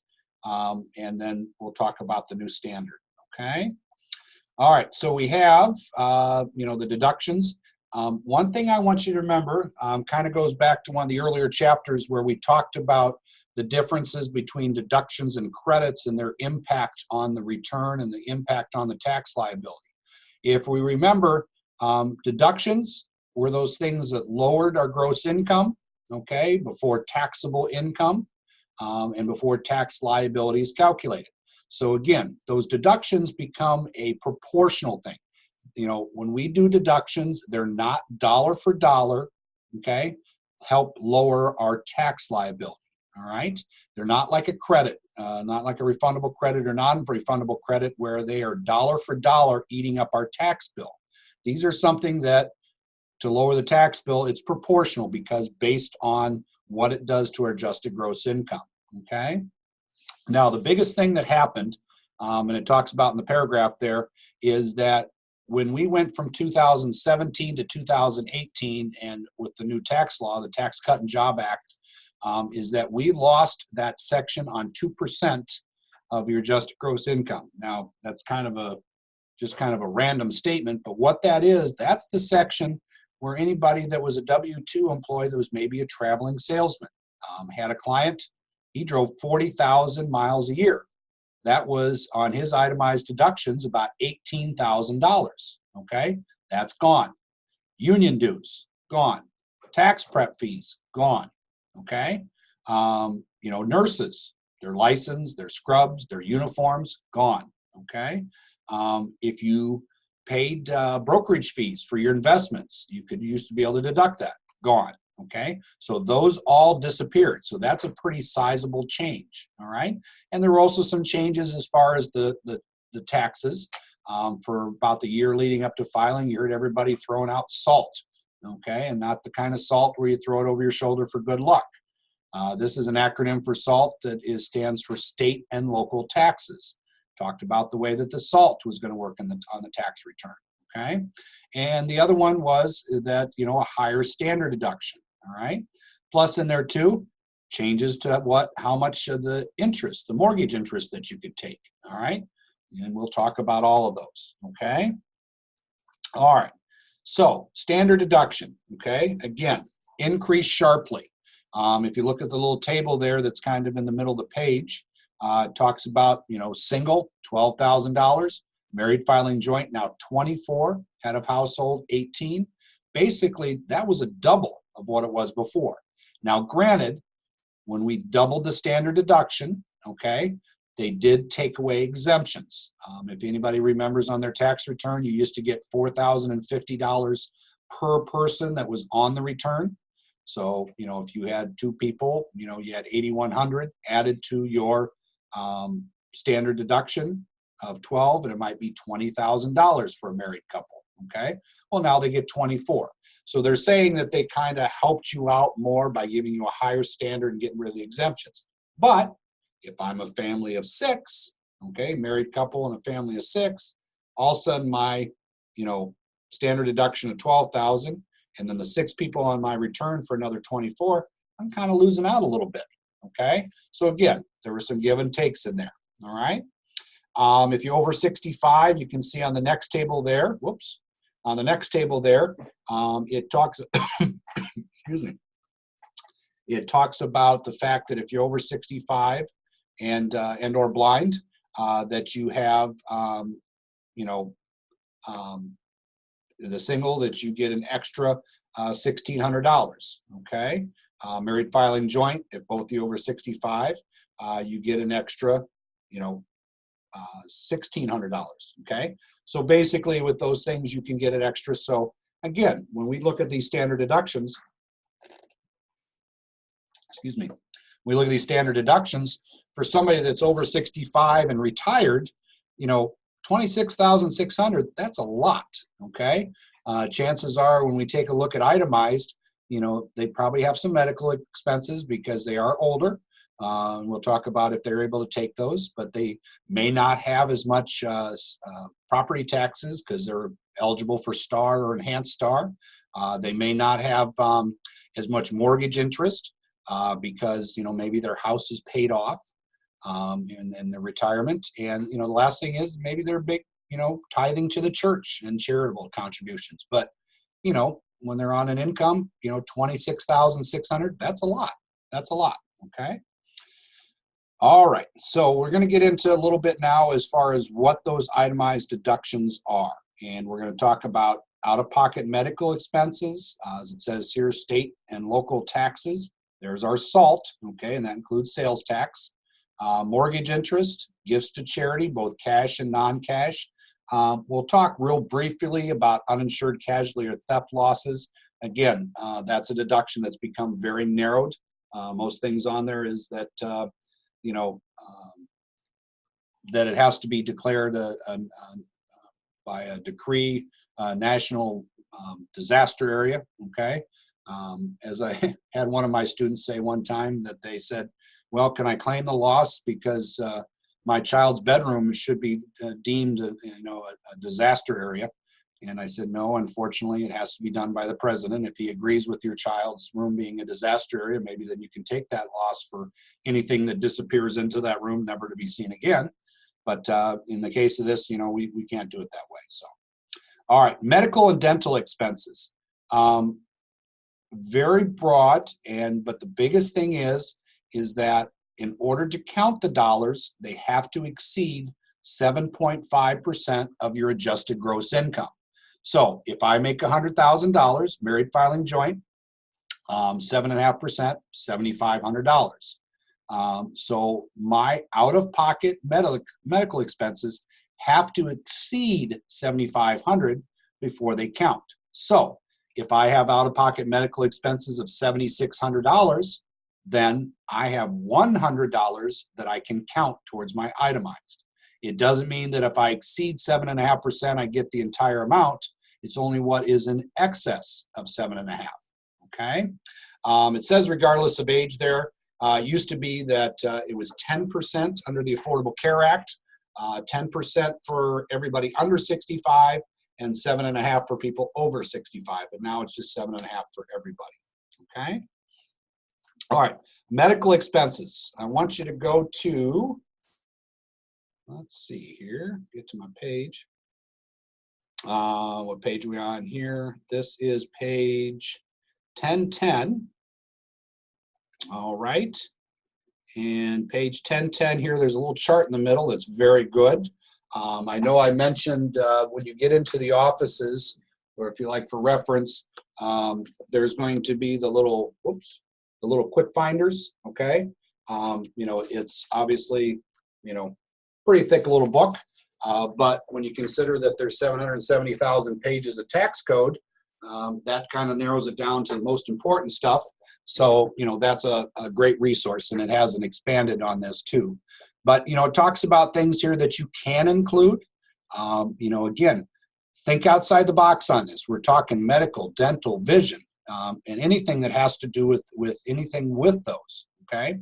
So if you look at these, obviously there's some that, just seem to be common. You think of bandages, you think of things that you typically do, physical examinations, nursing services, medical and hospital premiums, those are things you think of for medical, dental. But you start to get into some of these, lead-based paint removal, okay? That's something that you can deduct as a medical expense, okay? There's different things that are on here that sometimes people don't think about, all right? So, do the extra, if somebody's referred to the Cleveland Clinic and they have to travel down there and, because of their medical condition, they have to take somebody with them. Well, the medical, the miles, the lodging, the meals to go down and get that treatment, that would be the case. You see, Medicare premiums, things that come out of our Social Security for those that are over 65, those are deductible, okay? Prescription medicines obviously are on there. If we have glasses, contact lenses, hearing aids, all those things that are there, stop smoking programs, all right? Weight loss if you have an obesity disorder, all right? So again, think outside the box when you have these. I mean, I realize it's going to be tough to get to 7.5%, for somebody. The way I look at it, 7.5% of somebody that makes 100,000, 7,500. Most maximum out of pocket on health insurance is usually around $6,000 to $7,000. So even if you kind of max out your insurance on what your out of pocket is, you may not even get to this. but maybe if you add in some mileage and some dental and things like that, okay? What you cannot include, if you look over on the other side, okay? Obviously, it talks about some different things that are in there. You know, obviously, bottled water, diaper service kind of talks about some odd things. Nothing on maternity clothes, nothing on drugs that you might buy in Canada, in another country and bring here, okay? No vitamins, all right? The one that is kind of odd sometimes, and to give you an example of thinking outside the box, is the one for surgery for purely cosmetic reasons. Now, I had somebody that was going through a surgery to become from male to female, a gender change. And, you know, most people think of that as cosmetic. However, it is not. If you can say that you have a gender identity disorder and you have documentation from somebody that's a, you know, psychiatrist, psychologist that says, hey, the reason for this is because of their gender identity disorder.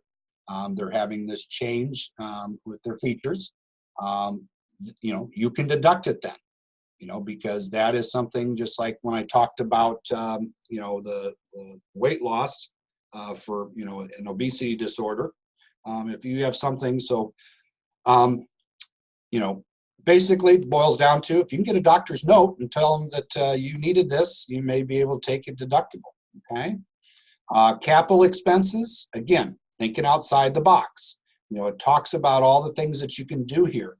I had a client came in, I started working with her and come to find out from her in our conversation the first time that her husband had developed MS. When we went to talk about the signature, and she says, well, here's my power of attorney. I can sign for him because he has MS.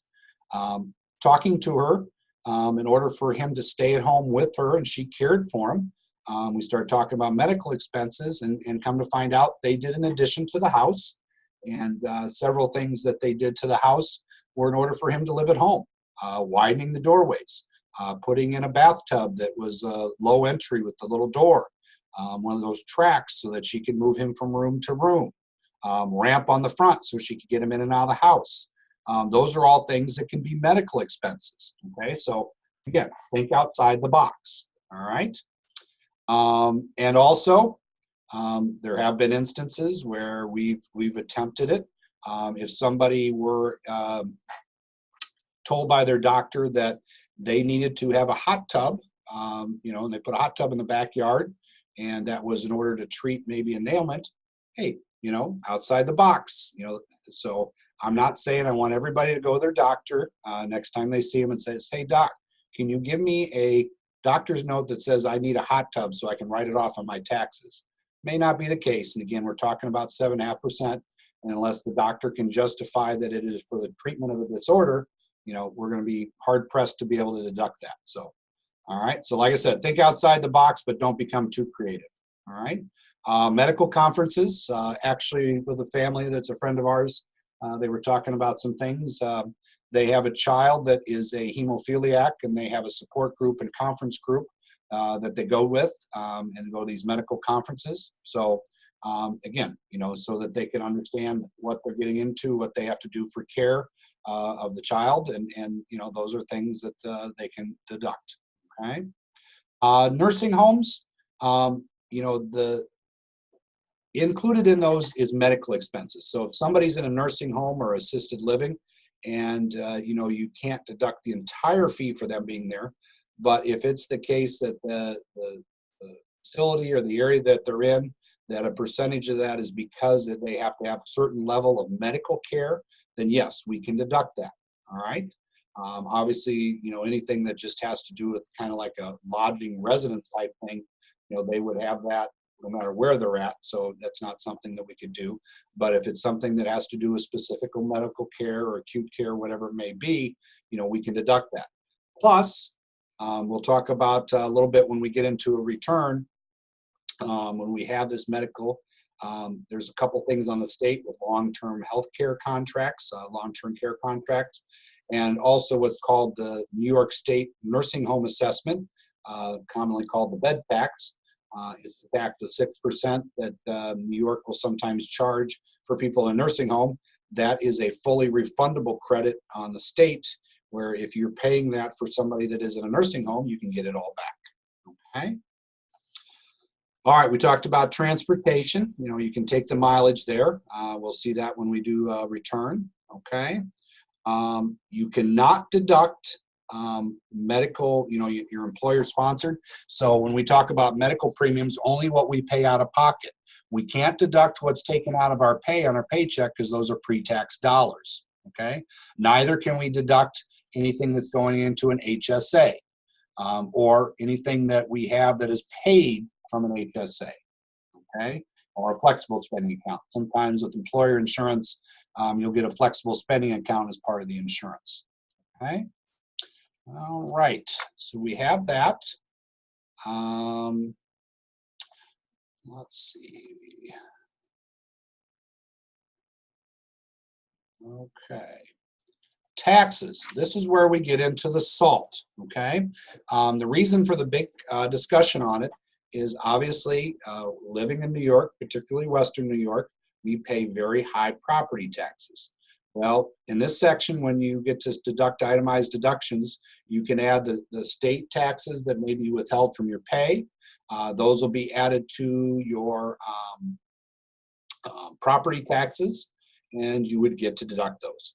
Now, in the case now is what they've done is that the deduction for state and local taxes, or again, SALT, including real estate taxes, is now limited to $10,000, okay? Saw a lot of it, all right, where maybe we have a couple higher income earners have their state tax withholding, okay? So when they have that state tax withholding, we had to add their property taxes. Maybe they're living in an area with higher property taxes. If the three of them added together came to $14,000, you know, the withholding from the taxpayer, withholding from the spouse, and the property taxes, and they totaled $14,000, they only got to use 10, okay? That was a limitation. So a state like New York, Massachusetts, California, places with very high property tax, this is one that really hurt, okay, on the itemized. If somebody is retired and they do not typically have state withholding, again, we'll show this when we're in the problem and talk about a little bit more, we can take a sales tax deduction, okay? It's a formula. Obviously, it doesn't mean that you add up. You can. I shouldn't say you don't, but you can add up every receipt that you've ever gotten through the year in sales tax you paid. Sometimes what we'll call the shoebox client, because they come in with every receipt for every penny of sales tax they paid.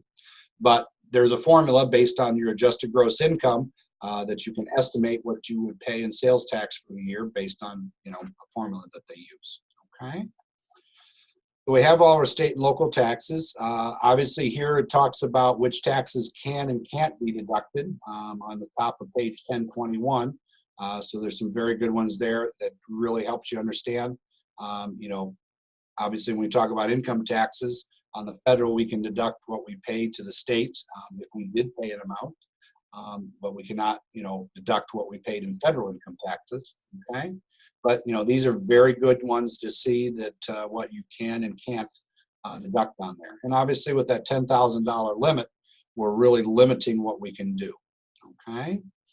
General sales tax, we're going to talk about that when we get in there.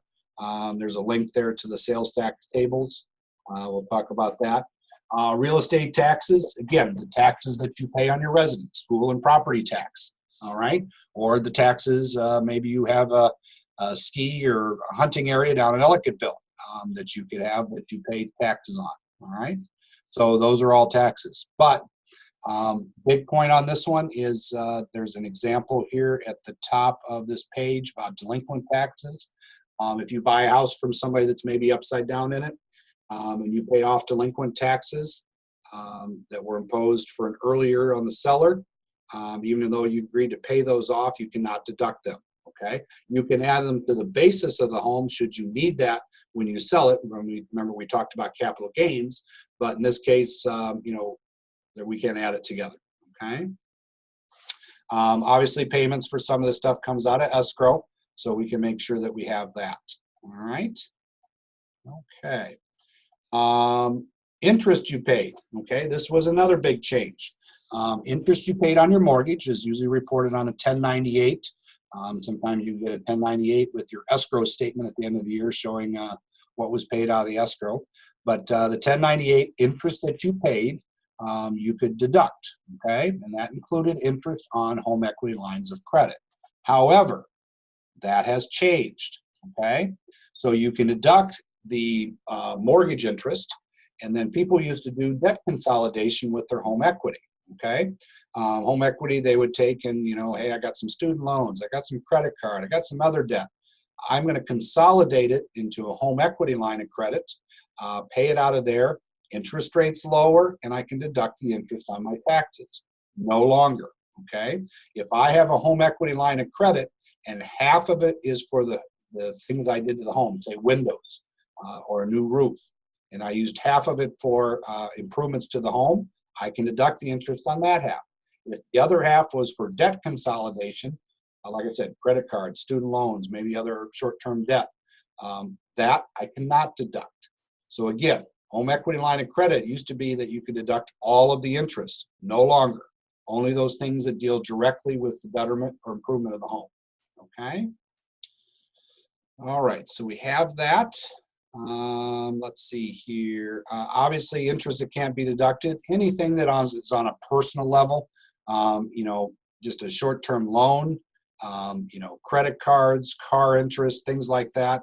You know, those are just things we cannot deduct. All right. You see on here that this is a 1098. Nice enough, it is the fact that we will have 1098s that look like this, okay? So you'll see box 1 with the mortgage interest, all right? Talks about mortgage insurance premiums. This is one of those 9 lives things. It's in and it's out, it's in and it's out. It's out right now, so you cannot deduct mortgage insurance premiums, okay? You can deduct, add to your mortgage and interest points. So if you paid points to get your interest rate down, you can deduct that. And then obviously on that 1098 in box 10, there's nothing on this one, but in box 10, we would have our property tax, okay? All right, so we have that. Charitable contributions. Again, you know, charities have suffered with the higher standard deduction. You know, some of them felt like they were losing 3 or 4% of the contributions, which is a shame. But, you know, again, charitable contributions, whether they're cash or non-cash, okay, but they have to be given to a, you know, to an organization that is non-for-profit, okay? So we have to make sure that that's the case, all right?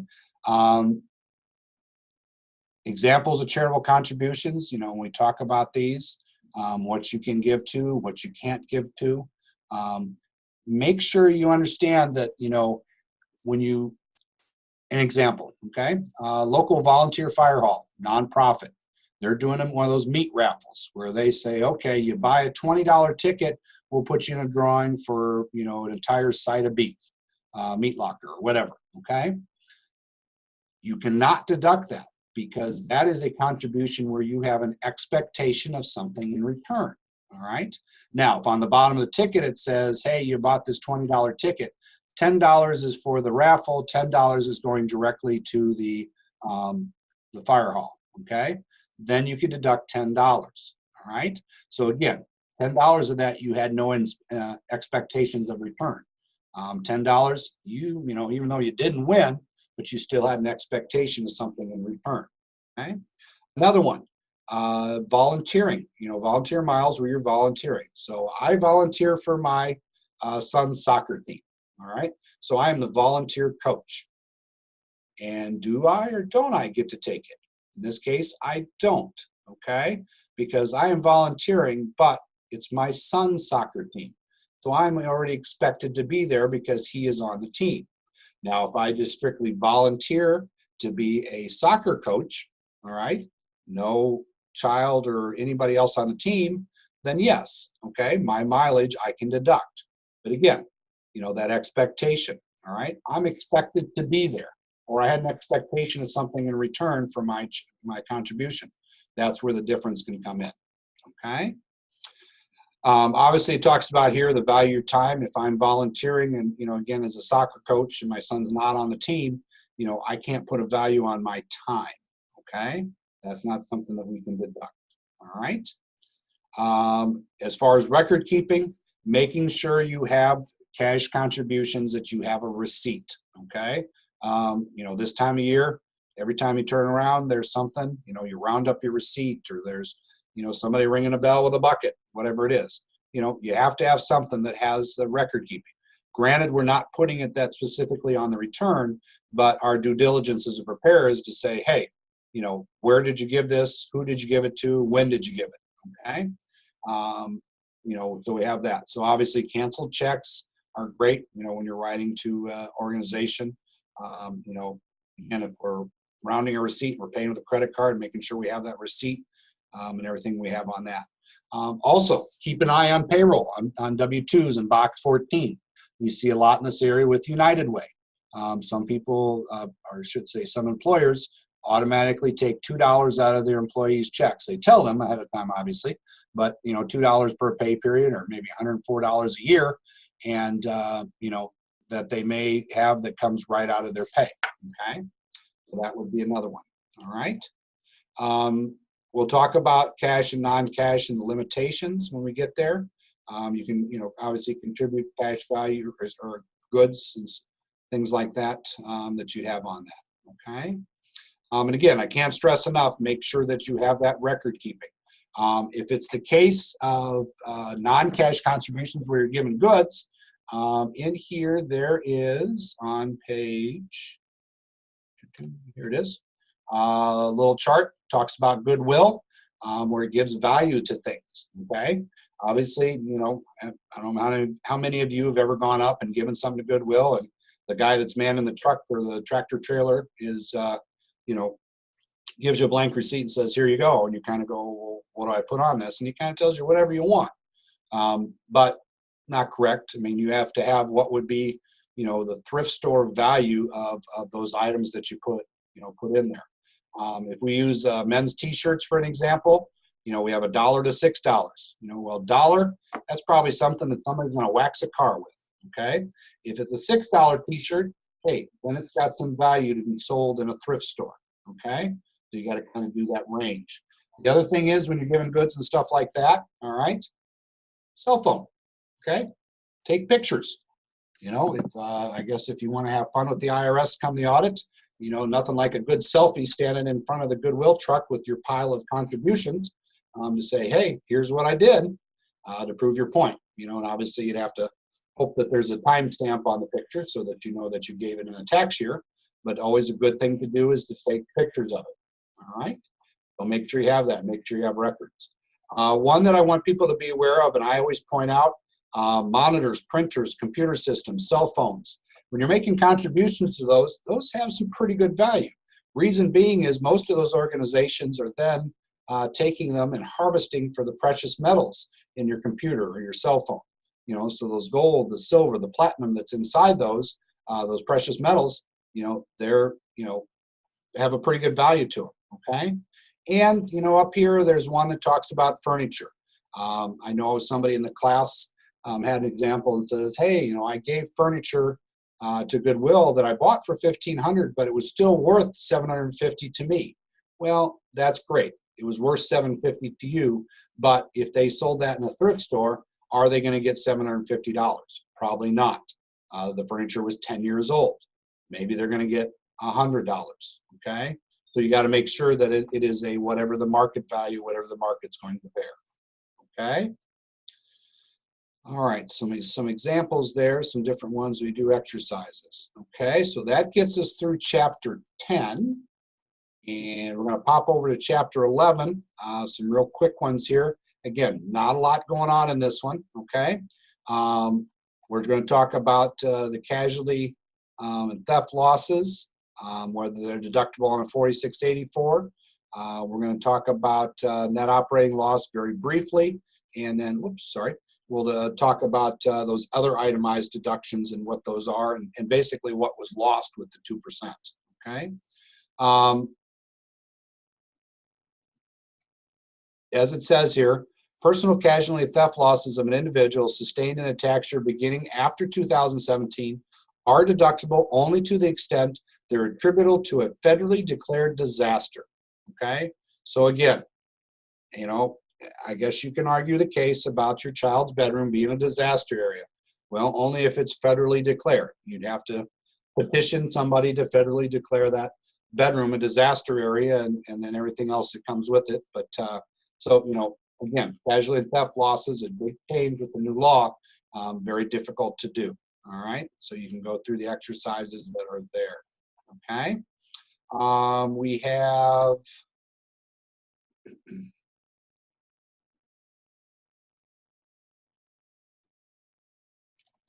Okay, so you got your exercises there. The exercise there, the one on page, let's see here. What page is this? That is 1112. Very good one to follow along when they talk about how the 4684 works. All right. All right, net operating loss. Where we see this on the return often and the carryovers and things using it is when somebody has a net operating loss from in some income property, rental property. Okay. Otherwise, you don't see it that often. Or somebody sold a business at a loss and they're, have it on the return and they get to use it, limited to amount, but some of it carries over each year. So that form 1045 will calculate it. You get to use that on your itemized deductions. Again, very rare, but always good information to have. Okay. Other itemized deductions. Okay. This used to be a broader category. Like I said, there used to be this 2% that if you met 2% of your adjusted gross income on certain things, you could take them as a deduction. Big one was union dues, the mileage I talked about, things like that. Those are all gone. Okay.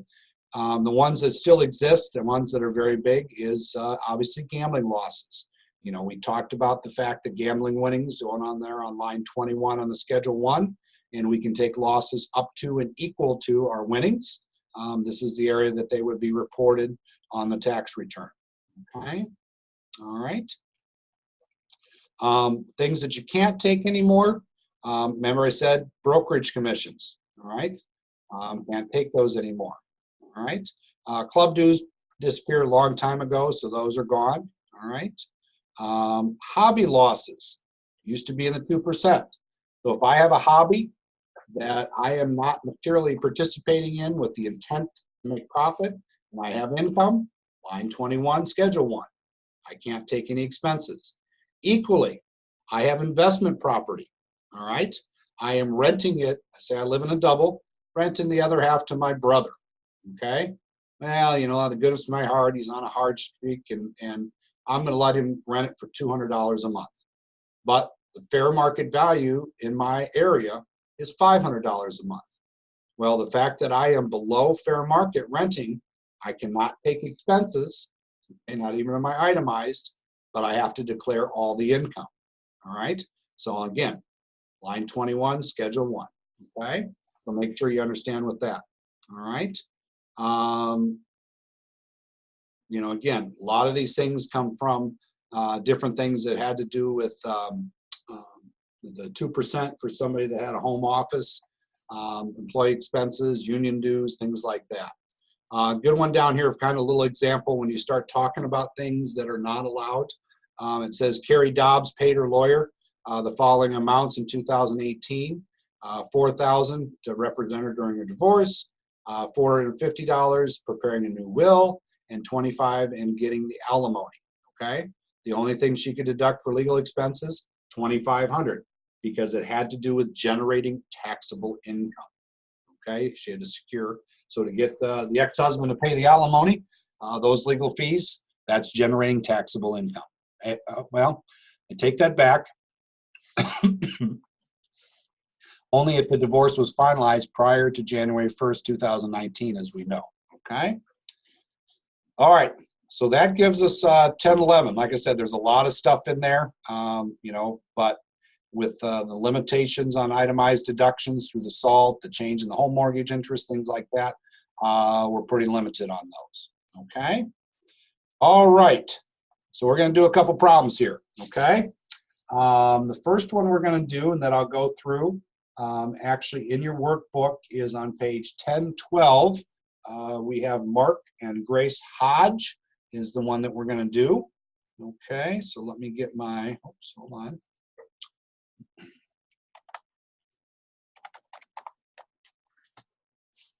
Let me get my TaxWise back open here.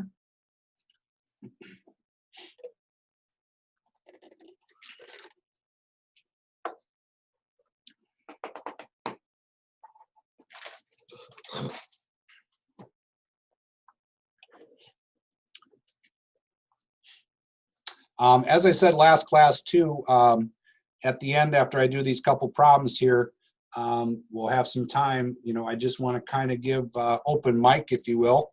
You know, I guess if you have a stand-up routine that you can do, if you want to tell a few jokes, you can do that. But this case, the open mic, allow you to turn your mic off and ask some questions.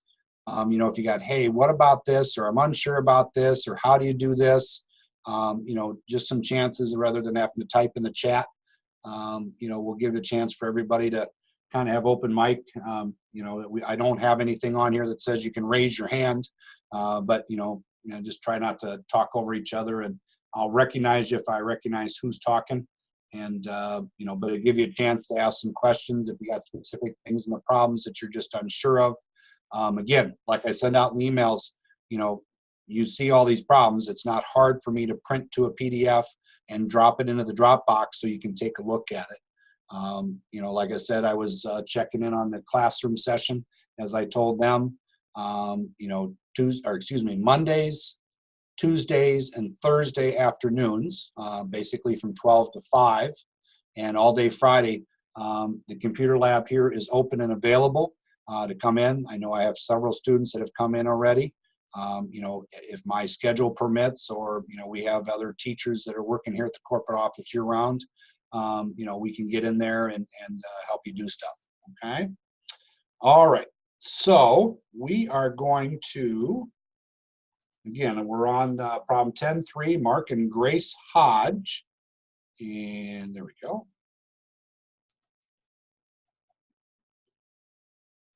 All right, so we're going to have Mark and Grace Hodge. All right. Okay.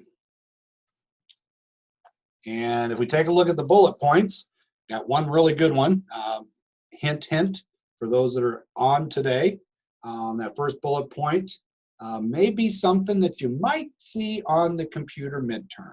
Not saying, but maybe I am. Mark and Grace filed a 1040 last year. They would like to file a joint return. So if they did a 1040, that means they itemized last year, as it says. And they receive a $900 state refund. However, the refund included a $330 refundable. Okay, I'm going to add that in there. Empire Child Tax Credits. We're going to talk about that. They want to deposit in their checking account. We're going to use the main information sheet. Neither was a student or took a distribution. No EIC disallowed. They had health insurance all year long. Okay, and then we have some little points here.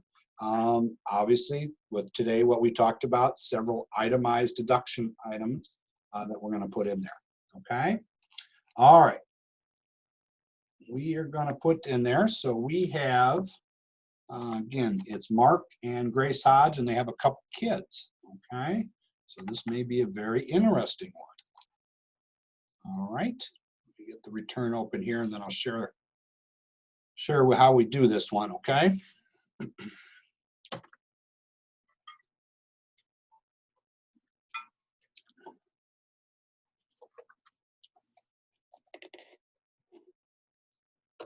All right, and we have,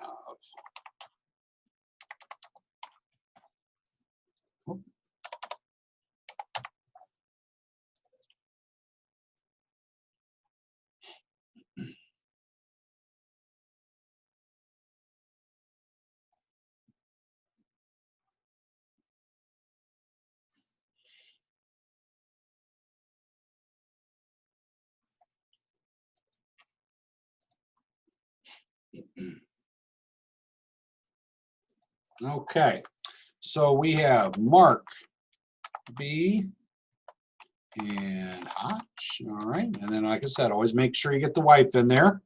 Whoop. Okay, or the spouse, I should say. All right, and we have, oops, what did I miss there?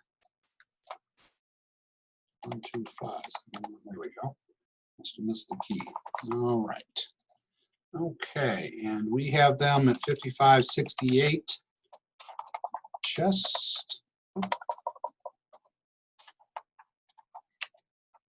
Chestnut Ridge Road in Orchard Park. Oops. Okay, we got their MB Hodge at ymail.com. We have phone numbers that were in there.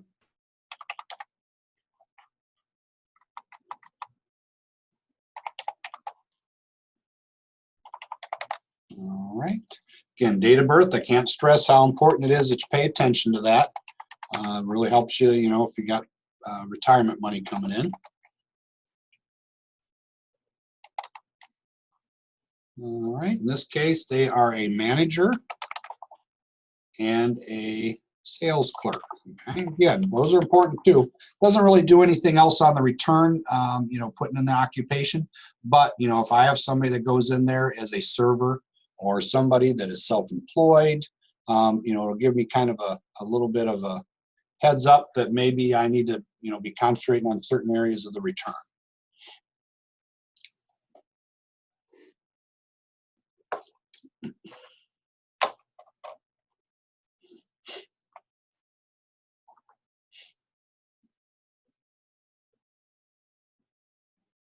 Okay. We're doing a married filing joint return. As I said, we have Anna and Rachel. So they have a couple kids on the return.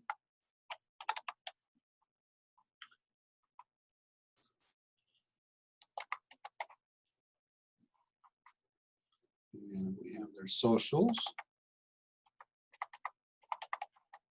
All right, the daughter. And again, you know, I've talked about, you know, how important it is making sure you understand who gets to claim who lives with who.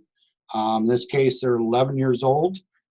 Probably want to ask them if there's any dependent care, seeing that they're under the age of 13.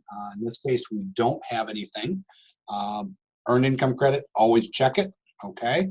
The yellow one, based on their age, will check for the CTC or the child tax credit automatically, okay? Oops, this is my tab button.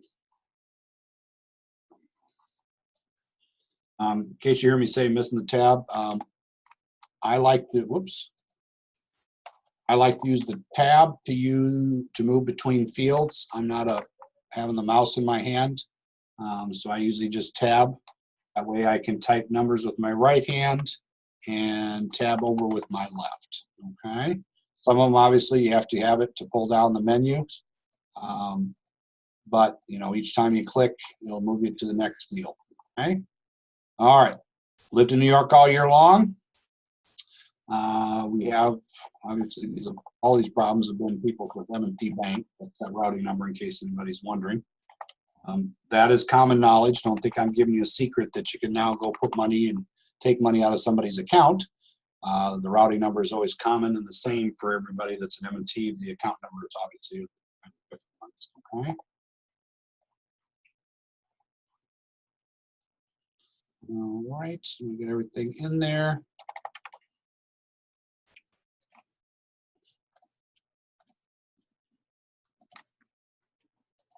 All right, so we have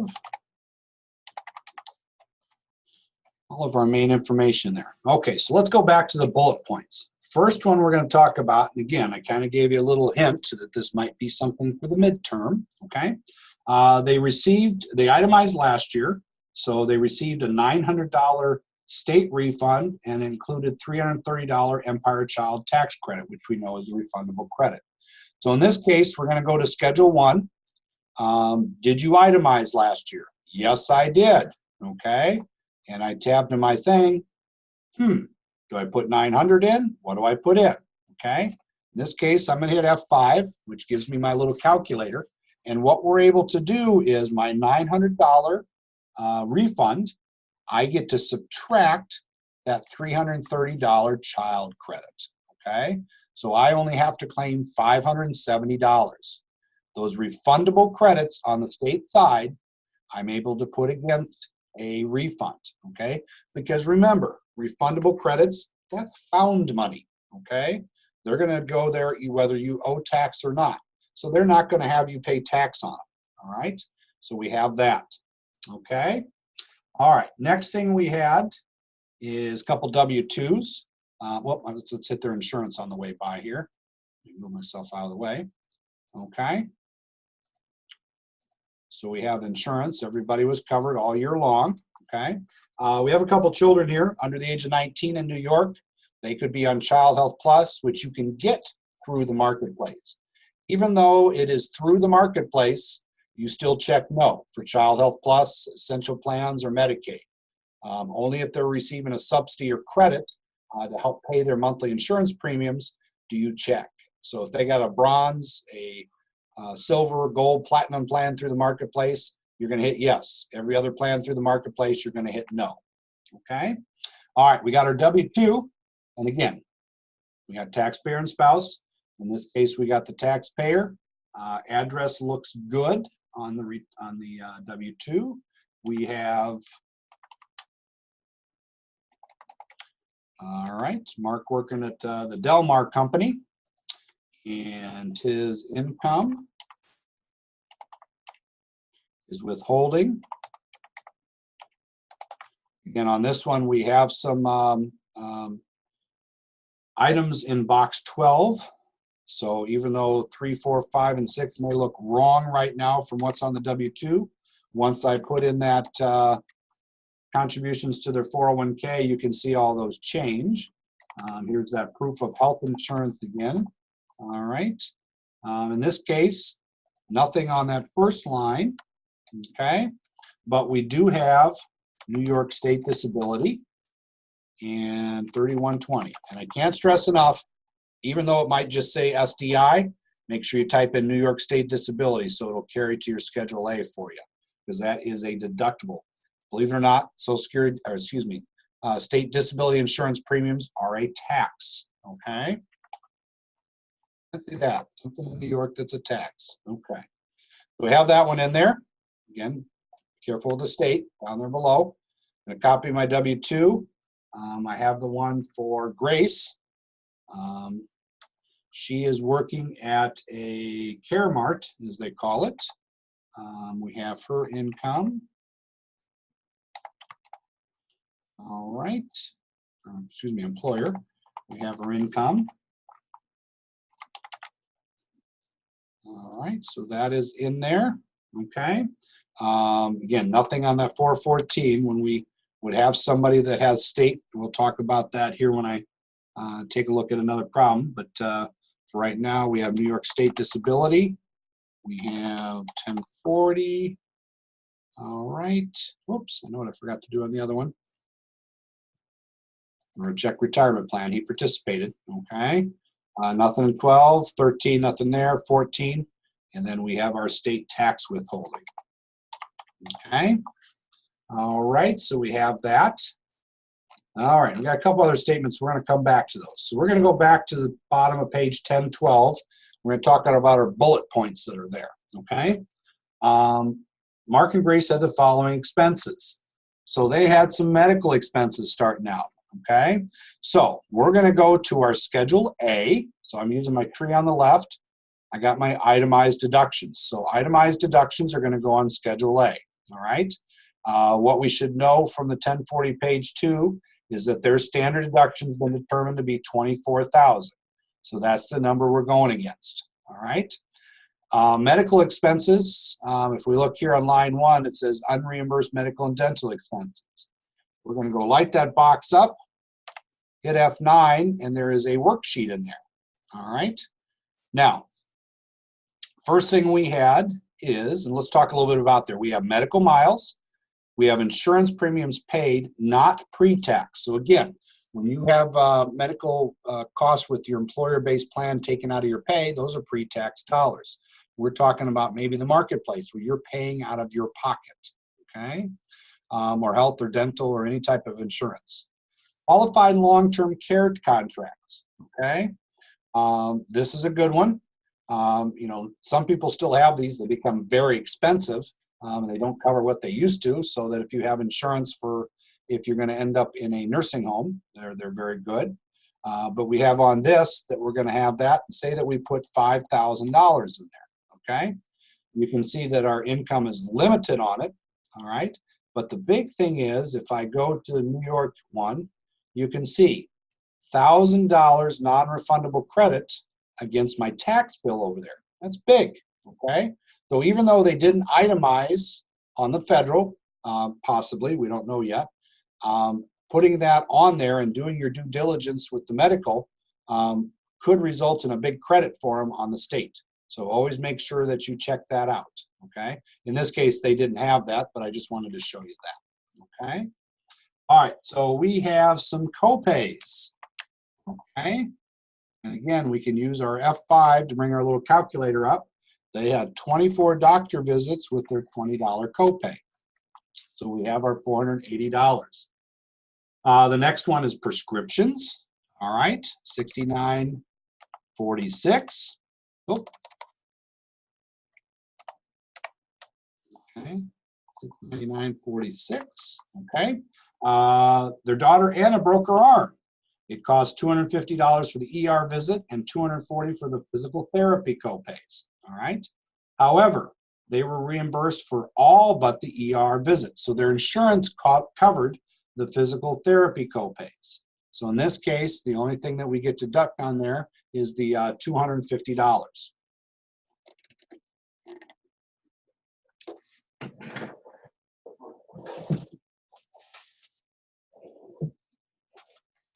Okay. So we have ER visit. Well, we're just going to call it ER and we'll call it Anna. All right. So we have the $250 there. All right. Next question is, or next bullet point, I should say, their daughter Rachel got braces, $65.57. Big one. Okay. Dental's included, so we got braces. All right. Okay. Next one we have is Mark wears contacts and spent $70 for the eye exam, $299 for the contacts, and $260 for the cleaning solution for the contacts. All right. This one caught everybody in the class. All right. So I have $70 for the eye exam. Sounds like a doctor's appointment. Sounds good. Contacts and glasses, we remember from our list. That one's good. $260 for the cleaning solution. Is that really a medical? Is it? Well, yes, you can take the cleaning solutions, okay? So we have contacts, all right? And we have $70. So again, I hit F5, $299 and $264. I hit enter. There's my $633, okay? Grace wears glasses and spent $1,275 for glasses and eye exam. Same thing. You can claim the glasses, okay? All right, so we got the $1,275 in the eye exam. Next one says they incurred 480 miles of medical trips. Well, you can see medical miles, so we can put our $480 there, and as you see, they get the 18 cents a mile. You know, if you have somebody that lives in, you know, Wilson, the North Shore, and they're traveling back and forth to Roswell for cancer treatments, you know, mileage could add up, could help them out. So make sure you're doing your due diligence. All right, down below, well, I should say our next bullet point, the Hodges gave clothing to Goodwill with a fair market value of $400, okay? On this, as we get down here, we see contributions to charity. Again, we're still on our itemized deduction detail worksheet. You can see it on the tree on the left under your Schedule A. But when we get contributions to charity, if contributions exceed 20% of the AGI, list each contribution in the proper category below. This is where we see these limitations for organizations and such. Only have to worry about that if it's the case that we're going over. In this case, we have a family of 4 making $78,000. If they give more than $15,659 to charity, whether it be cash or non-cash, we need to hone a little bit. So, and that's a lot. That's a lot, okay? All right, so we have Hodges gave clothing to Goodwill. Well, the first section is cash contributions, so it's not that. Other than cash contributions. So we're going to go down below, all right? And we have here that they gave to Goodwill. All right, and it's $400. All right. We can see here that other than cash, we have to use a special form if it's more than 500. I'm going to touch on that just a little bit here, okay? So if I go here and I light up my box, hit F9, I can see my 8283, all right? On this one, this is one that we have to do if there is a car given. I know some people donate their cars that don't run or do run or are on their last leg, or, you know, somebody's car's been sitting in the driveway, one of the kids, and you just said, enough's enough, I'm giving it away. We have to do this form because we have to turn in the VIN number, okay? In this case, we're going to say Goodwill, all right? And we're going to say Main Street, okay? And that's Main Street in Tonawanda. All right, over here, what I typically put in is that I gave household items, items and clothes, okay? All right. You know, that way it kind of covers, you know, what I would typically give. Down here, I have to be a little bit more specific. In this case, we'll say that, you know, Dad passed 10 years ago, and Mom just passed, and, or excuse me, Mom didn't pass, but we're moving her into a nursing home. We go into the house, she's still got all of Dad's clothes, all these suits, all this stuff, and all this furniture that she's not going to need where she's moving to. So we're going to give it away. Okay, maybe we did an estate sale, try to get rid of some of it, but what's left over? We got $1,500 left over. All right, so we did this right at the end of the year. Okay, don't worry about the date acquired. You can F3 out of that. How were these things acquired? Well, we talked about a lot of it was stuff that was Dad's, so we purchased it. Donor's basis, I'm going to come back to in a second.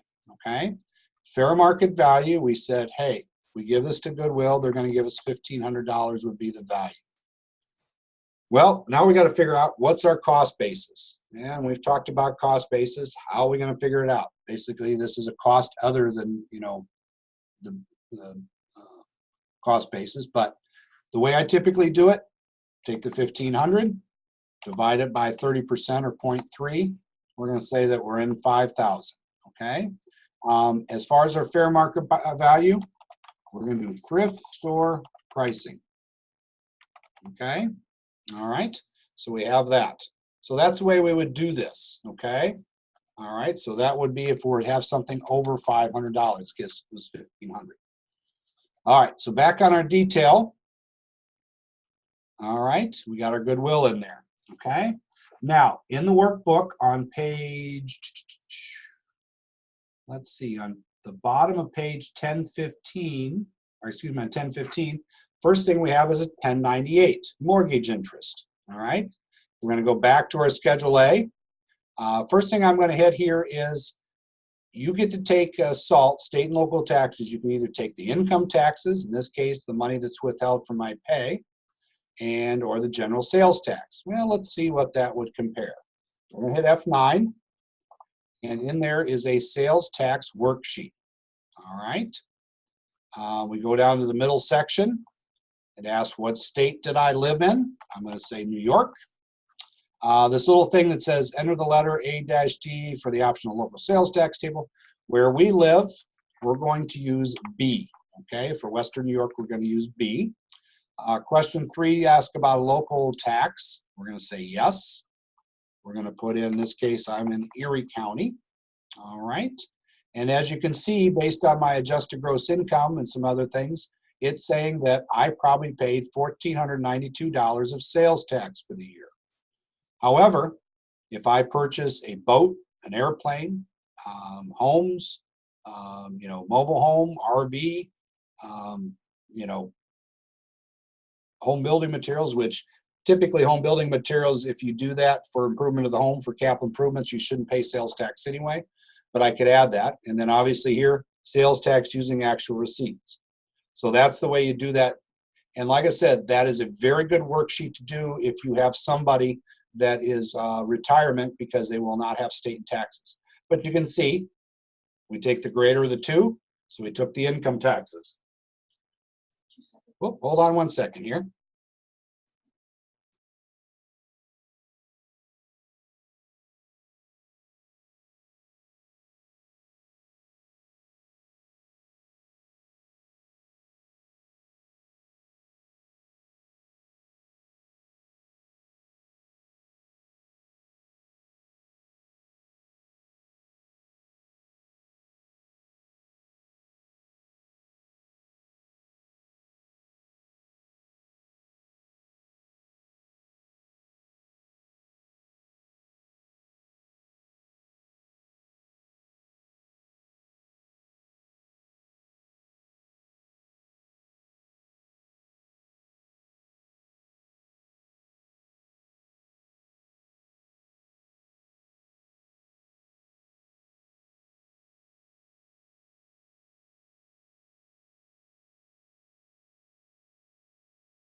Okay, sorry about that. Had to help somebody from one of the instructors from the class there. Okay, so next we have our 1098. Again, this is what it looks like. We had home mortgage company. Box 1, we have interest, and then down in box 10, we have taxes. Okay, so we have this. This is actual mortgage. It's based on the property, so we know we can take it all. First section is we have taxes paid. If you see this line that says real estate taxes on your principal residence, all right. I see that I had $38.95.45. Okay. Down here again, property taxes not listed above. That line. If I put down there, I'm paying tax on a place in Ellicottville, or taxes that I might be paying on a timeshare. Property taxes that I'm paying anywhere. But again, if I have another piece of property that I own, and I'm paying $4,000 in property taxes there, you can see that got me to $11,967. But what did it do? Capped me at $10,000. That's the limit. Okay. So again, if somebody's paying high property taxes and has a lot of income tax withheld, they're only going to get $10,000. Next section, we got interest paid. This is on our Schedule A. Okay. So we have interest paid there. So we can see we go down to the interest paid. All right. On that, we go in and say, okay, here's, let's see. We have our interest. What am I looking for? Oh, here we go. Home mortgage interest and points. In this case, we don't have anything in box 6, but from 1098, we have 6765. Okay, so we have that. All right, so we have our $400 gifts to charity. Again, casualty, not unless it's a federally declared disaster. Okay, and we have nothing in our other itemized, don't have any gambling losses, things like that. So as you can see, our itemized got us to $19,240. Okay, well, standard deduction, $24,000. So I would look at the client and say, did you give $5,000 more to the church? Well, you know what? Oh yeah, by the way, I did give to the church. At the bottom below our 1098, Queen of Heaven. Well, let's see if that helped us. So we're going to go back to our Schedule A detail. This was a cash contribution. So we have the Queen of Heaven. Sounds like a very nice place to be. And we had 4,200. Okay. Back to our Schedule A. Did that get us there? No, we're still just short, 23,440. So you can see property taxes, a lot of mortgage interest, gifts to charity, $4,200 to the church. We had some medical. It did not exceed, well, I should say it did a little bit, but you can see there's our 7.5%. Even though we had 99.80 on line 1, we still only get to take less than half because of the 7.5% rule. So adding this up, we're still at the standard deduction. Okay. All right. A few other things to clean up, but pretty much that's where we're at. But look at this. Good thing I did all that work, even though I didn't get to itemize, because I go over to my state, and on the New York IT page 2, I itemized. Wonder where that came from. Okay. So if I look, I got my state and local tax, okay, and all that stuff added up to 17,410. I actually get to itemize on the state, but not on the federal. So very good problem with this. Okay. All right. Now I'm going to throw something in this problem real quick just to kind of give you an idea, because I mentioned that I would come back to this when we talked about the education credits. Okay. So what I want to do with this is I'm going to throw on there. All right. Let's see here. Let me do it this way. So we're going to say they have their daughter, okay? Their daughter, Anna, she is a child prodigy. I realize she's only 11 years old, but she is a genius and she's already in college, okay? She has started taking classes. So we're going to put her in there, all right? All right, and she's actually taken them at Canisius College. Whoops, spell Canisius. All right. And because of their income, she's not getting any extra help. All right. So she's paying $17,000 a year in tuition. All right. Well, this one, I get a maximum of $4,000. Okay. But my New York 272, all right. I'm going to go in there. And her date of birth, again, I apologize, but she's a child prodigy. So, okay. She's a dependent, undergraduate, and like I said, 17,000, all right? Well, maximum I can take is 10. But if I go back to that itemized, all right, and I didn't quite get there. Yeah, maybe that's not a good one to do it on. Yeah, it is, okay. So remember on the New York 272, page 2, I had those two boxes.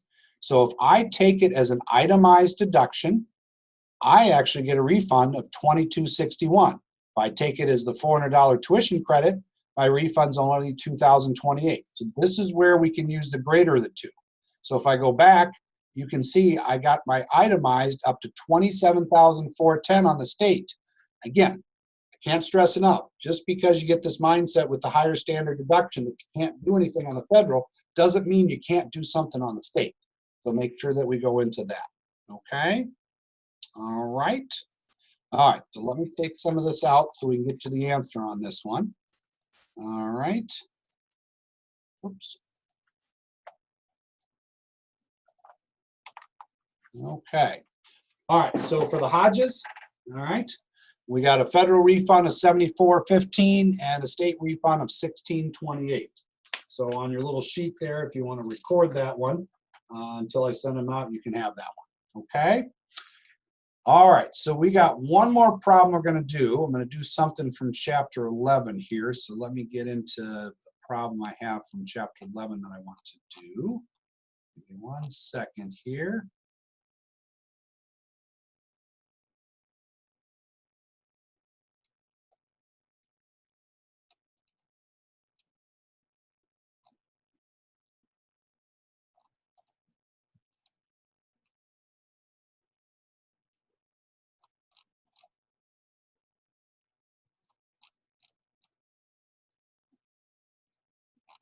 Okay, this is a good one.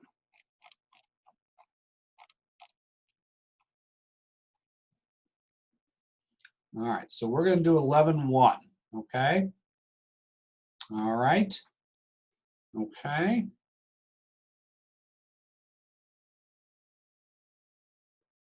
Okay, so we're going to do 11.1.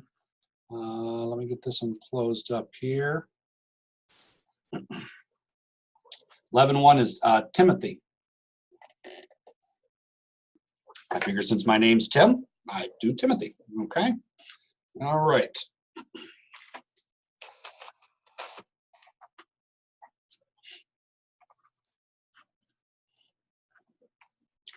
All right, so we're going to do Timothy here. Let's get his main information in there, and I'll get the return open, and then we'll talk about the bullet points. All right, so again, I'm on page, whoops, we're on page 11.4 in your workbook.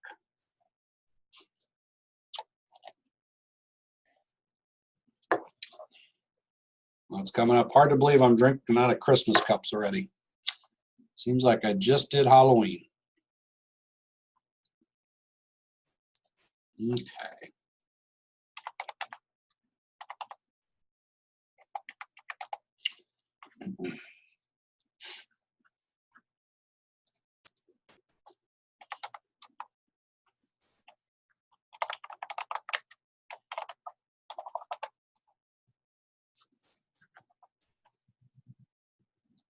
Okay.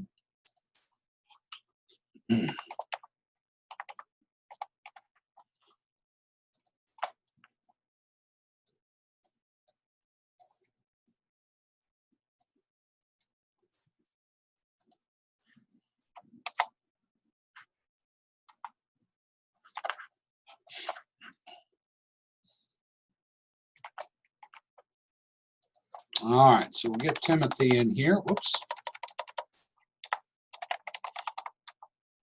He's got a middle initial R.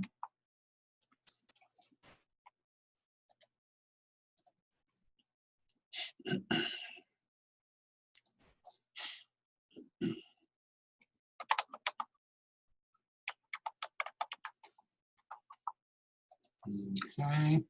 23rd Treadwell Drive, and that is in Tonawanda. Okay, Tim's, and this is not my personal, Tim's at Ymail. All right, so don't start emailing me stuff. That is not my personal, so please do not email them. I don't know if it's anybody's or not, so.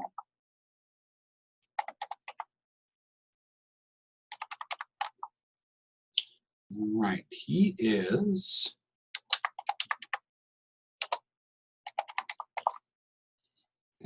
a security guard. I wonder if he's self-employed. I wonder if he's a W-2. Does he have a gun permit? A lot of stuff, okay?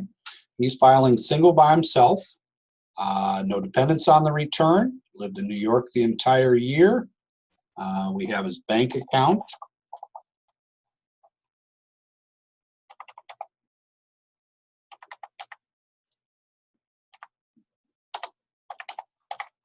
Okay. Again, we just use his 5-digit. All right.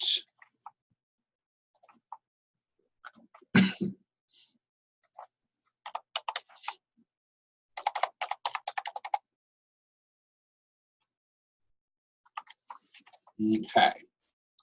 He had health insurance all year long, okay, but let's go back to the bullet points. Timothy filed a 1040 last year. Timothy and his ex-wife itemized last year. They received a $2 federal refund. Timothy and his wife went through a divorce and it was finalized in December, okay? So they got a $2 refund. So they did itemize last year, and since they're separate, he gets to take $1 that he has to claim, okay? Goes through here, it says Timothy won $500 off of scratch tickets. All right, more income, other income, okay? Go in there, hit F9. This is where our gambling winnings are gonna go, okay? Gamble winnings from W-2 unless filing 10, so we don't want to use the W-2G. These are just scratch tickets. You didn't get anything. So we're going to put gambling winnings down here for $500. So we just typed it in on a separate line. Okay.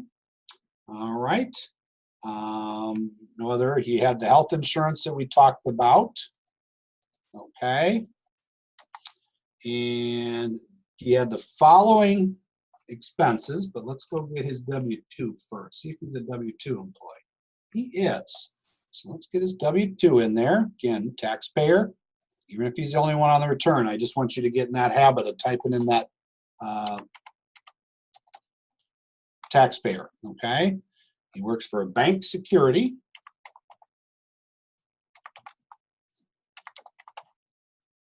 Okay.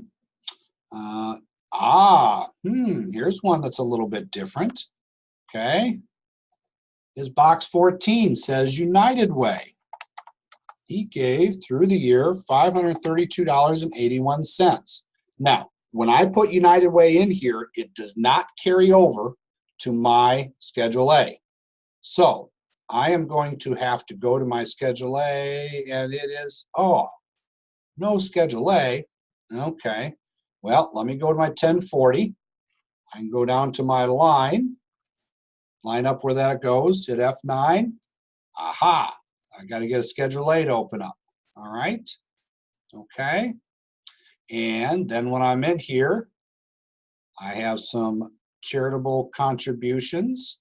So I'm going to go in there, get my worksheet, get it open and get it ready to go. And I gave to United Way. Okay, so I have to manually go over. It does not carry over for me.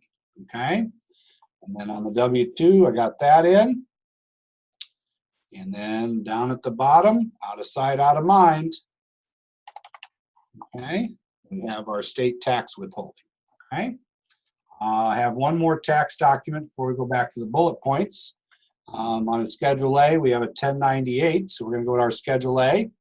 We're going to take a look. He had property taxes on his residence of $29.45, so he's below the $10,000, so he gets to take that.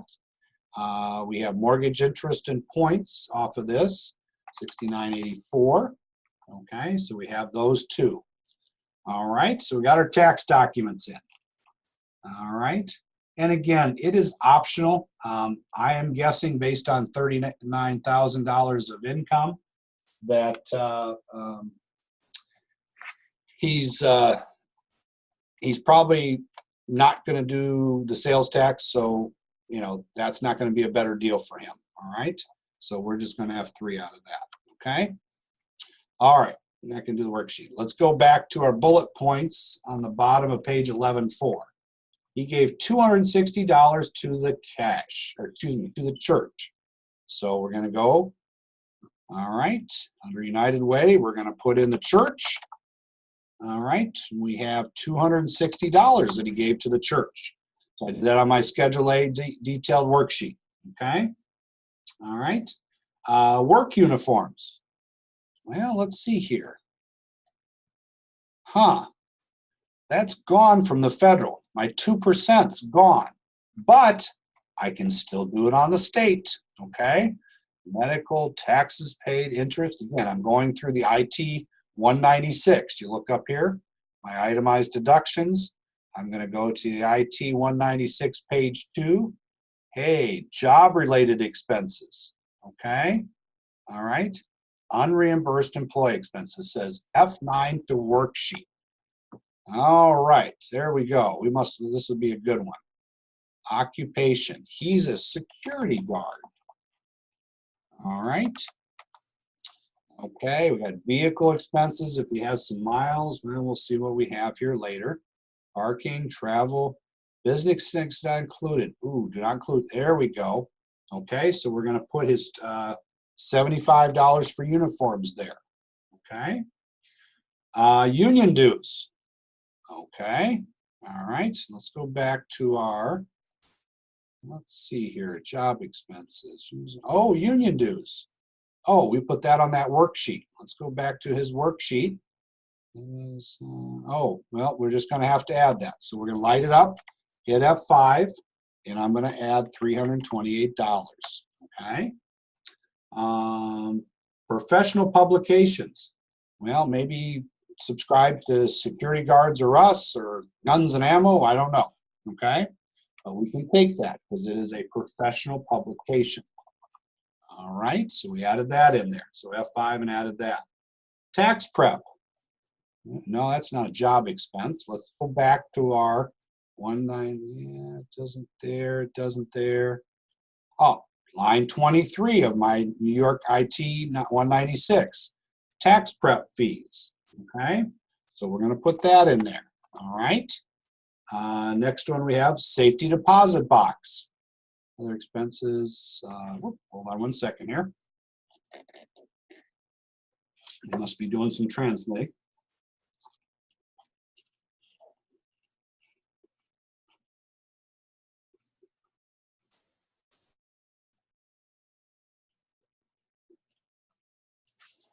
Okay. You can see under other expenses, I have his safety deposit box. So we're going to go down here. Okay. Safe deposit box. Okay. And I'm going to put it up here for, let's see, $50. Okay. All right. Next thing we have gambling losses. Oh, that's right. We put that on there up here on worksheet 7, gambling winnings, gambling losses.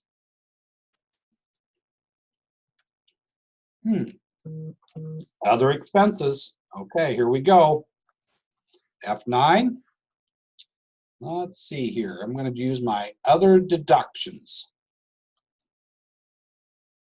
All right. Now, one thing I will tell you, this is very specific, okay? So I'm going to hit F1 and kind of show you something here. All right. And I'm not online. Okay. Make sure that if you have to type it in here, that you type in gambling losses, those specific words. Okay. All right. $720. All right. Legal fees for a divorce. Legal fees. Nope, can't do it because it's not generating income. If it was to get alimony, that'd be different. Security guard training, required and unreimbursed. Yeah, but again, you can't do it on the federal, but let's go look at those job expenses on the state. We're going to add that for $400, okay, on that one, okay? Next thing, mileage for training. Yeah, he can do that. He can take mileage. Can't do it on the federal, do it on the state. So if I look here, vehicle expenses, F9, I have a little worksheet. All right. So he put the car in service March 25th, 2010. Again, that's from the book there. Okay. And we're going to put in his business miles for this trip, 260. All right. Total miles driven for the year, a lease usually gets you 12,000. We'll just put 12,000. Okay. Personal use, yes. No for his spouse. He gave us written evidence. Okay. So we have that. You can see with 54 cents a mile, he got $442. All right. So we go back to our 196. Oops. You can see that that carried over. Okay. So our job expenses, there we go. All right.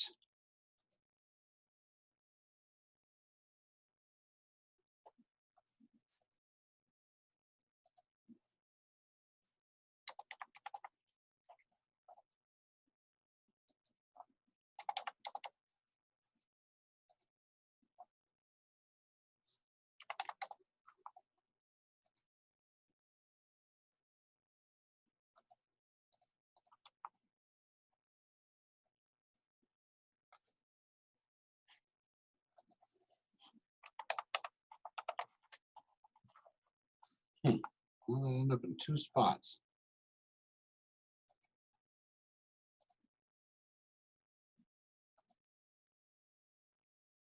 Strange. All right, so we're going to get rid of this one.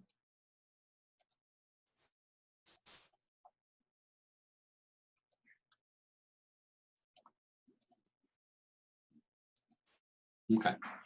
The other thing is tolls for work. Okay, we look parking and tolls. We got that one, $20. Parking, oops, got another $10 there, so we're going to put in 30. And then overnight lodging for work. We'll travel away for the training, $280. Okay, so we have that one. All right, so we have everything on this one. Right now he's got a federal refund of $66, but he owes the state. Okay, well, we know that he wanted this to go into his bank account, so we're going to get that information from his main information sheet, and we're going to put that in. All right, so we're going to deposit that into his checking account. We're going to put his account number in there.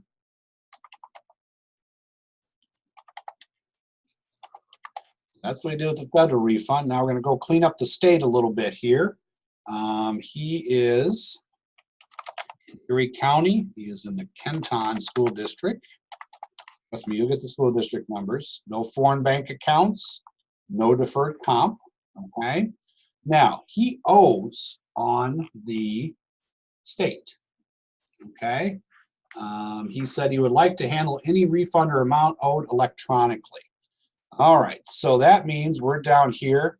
He wants to take his money out of his bank account. So we're going to check that box. Requested payment date, we're going to say he wants to take it out the very last day of tax filing. He owes $201. We have his bank information as far as where we're going to take that out of.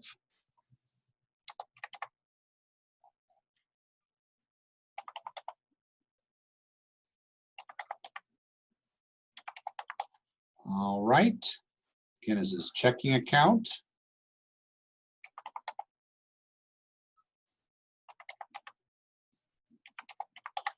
All right, personal. Money's not located in the Cayman Islands or Switzerland. Because it's a payment, they want you to verify the account number again. Excuse me, the routing number and the account number.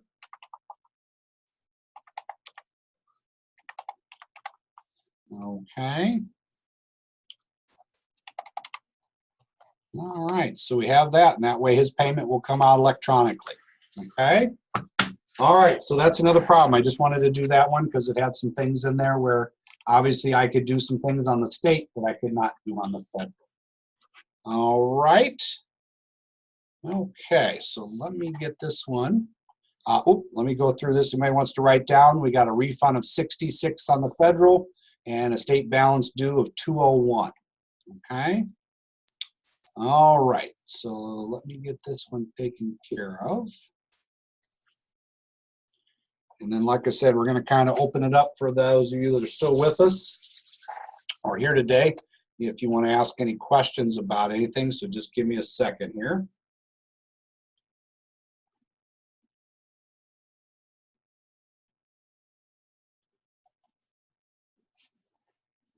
Okay. All right, so if anybody wants to ask any questions, okay, so Jacob had to step out, that's fine, okay. All right, so like I said, open mic night here for basic tax class. If you have a comedy routine, you'd like to do it, you could do that. But if you have any questions, fire away right now. You know, we are still recording this, so this will be benefit for all. All right, so we can, you know, add that to those. So anybody got any questions about today's material or going back, or maybe a problem that they're working on that they kind of haven't stuck? Everybody's pretty quiet.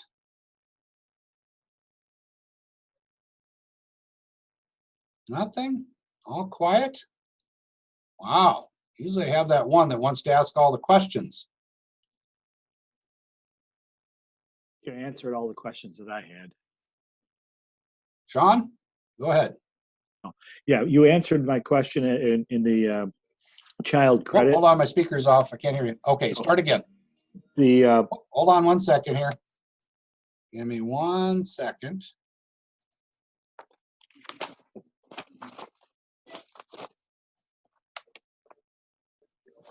Okay, fire away. I had the question as it related to the tax refund, state tax refund in the child credit of $330. You answered that. So basically that was the only issue that I had. Yeah, what that is, and the way that you can, there is a worksheet that is there for the state. The hard thing is that it does not work well unless you have solid history from a previous tax return. Obviously, all these problems, we have no history. We don't have a previous return in the system. But if you look at, I'm going to share the screen here for a second. Okay, if you look at the New York 201 page 4,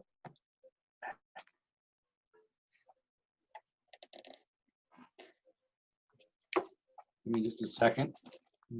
Bob must be in there doing transmitting. Okay, so we go to the New York 201 page 4.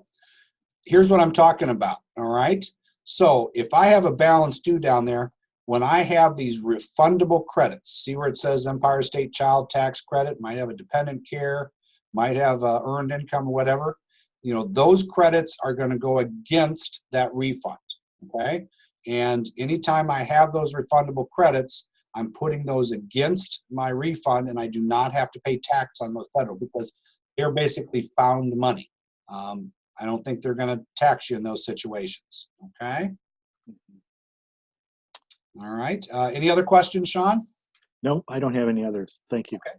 All right. Do we have anybody else that wants me to go through anything? Anything I might have done today? Anything on the returns in the past? I hope that my insight at the beginning of class was some assistance with what's coming up. Like I said, when I go out, when I get done with the clip of the video, I will send it out, have some homework with the problems I want you to work on. You know, these problems, I know there's a lot in chapter 10 and 11 as far as the workbook, but intentional because we want you prepared for the midterm. It's kind of going as a lot of problems that are doing recaps, going back to some of the things that we've done in earlier chapters. So we want to make sure you do that. You know, and some of these are ones you got to think about. You know, just this one, both of them we did today had situations where, you know, they're married, filing separate and single, and we had to kind of know a little bit about the ex-wife or the ex-spouse and then what to do on that. Okay. All right. All right. Okay. Well, good class. Again, we'll have this. I'll probably do this again, you know, next week. Like I said, watch for emails with instructions on how the midterm's going to work. We'll go through that. I'm going to kind of see what my schedule permits, what we're going to do with that, and then be sending that out soon too. But you know, email will go out shortly this afternoon. It'll be attached. Will be that written midterm. So make sure you complete that for me as it says on the syllabus. You got till next Saturday to do that. And again, it's not bad.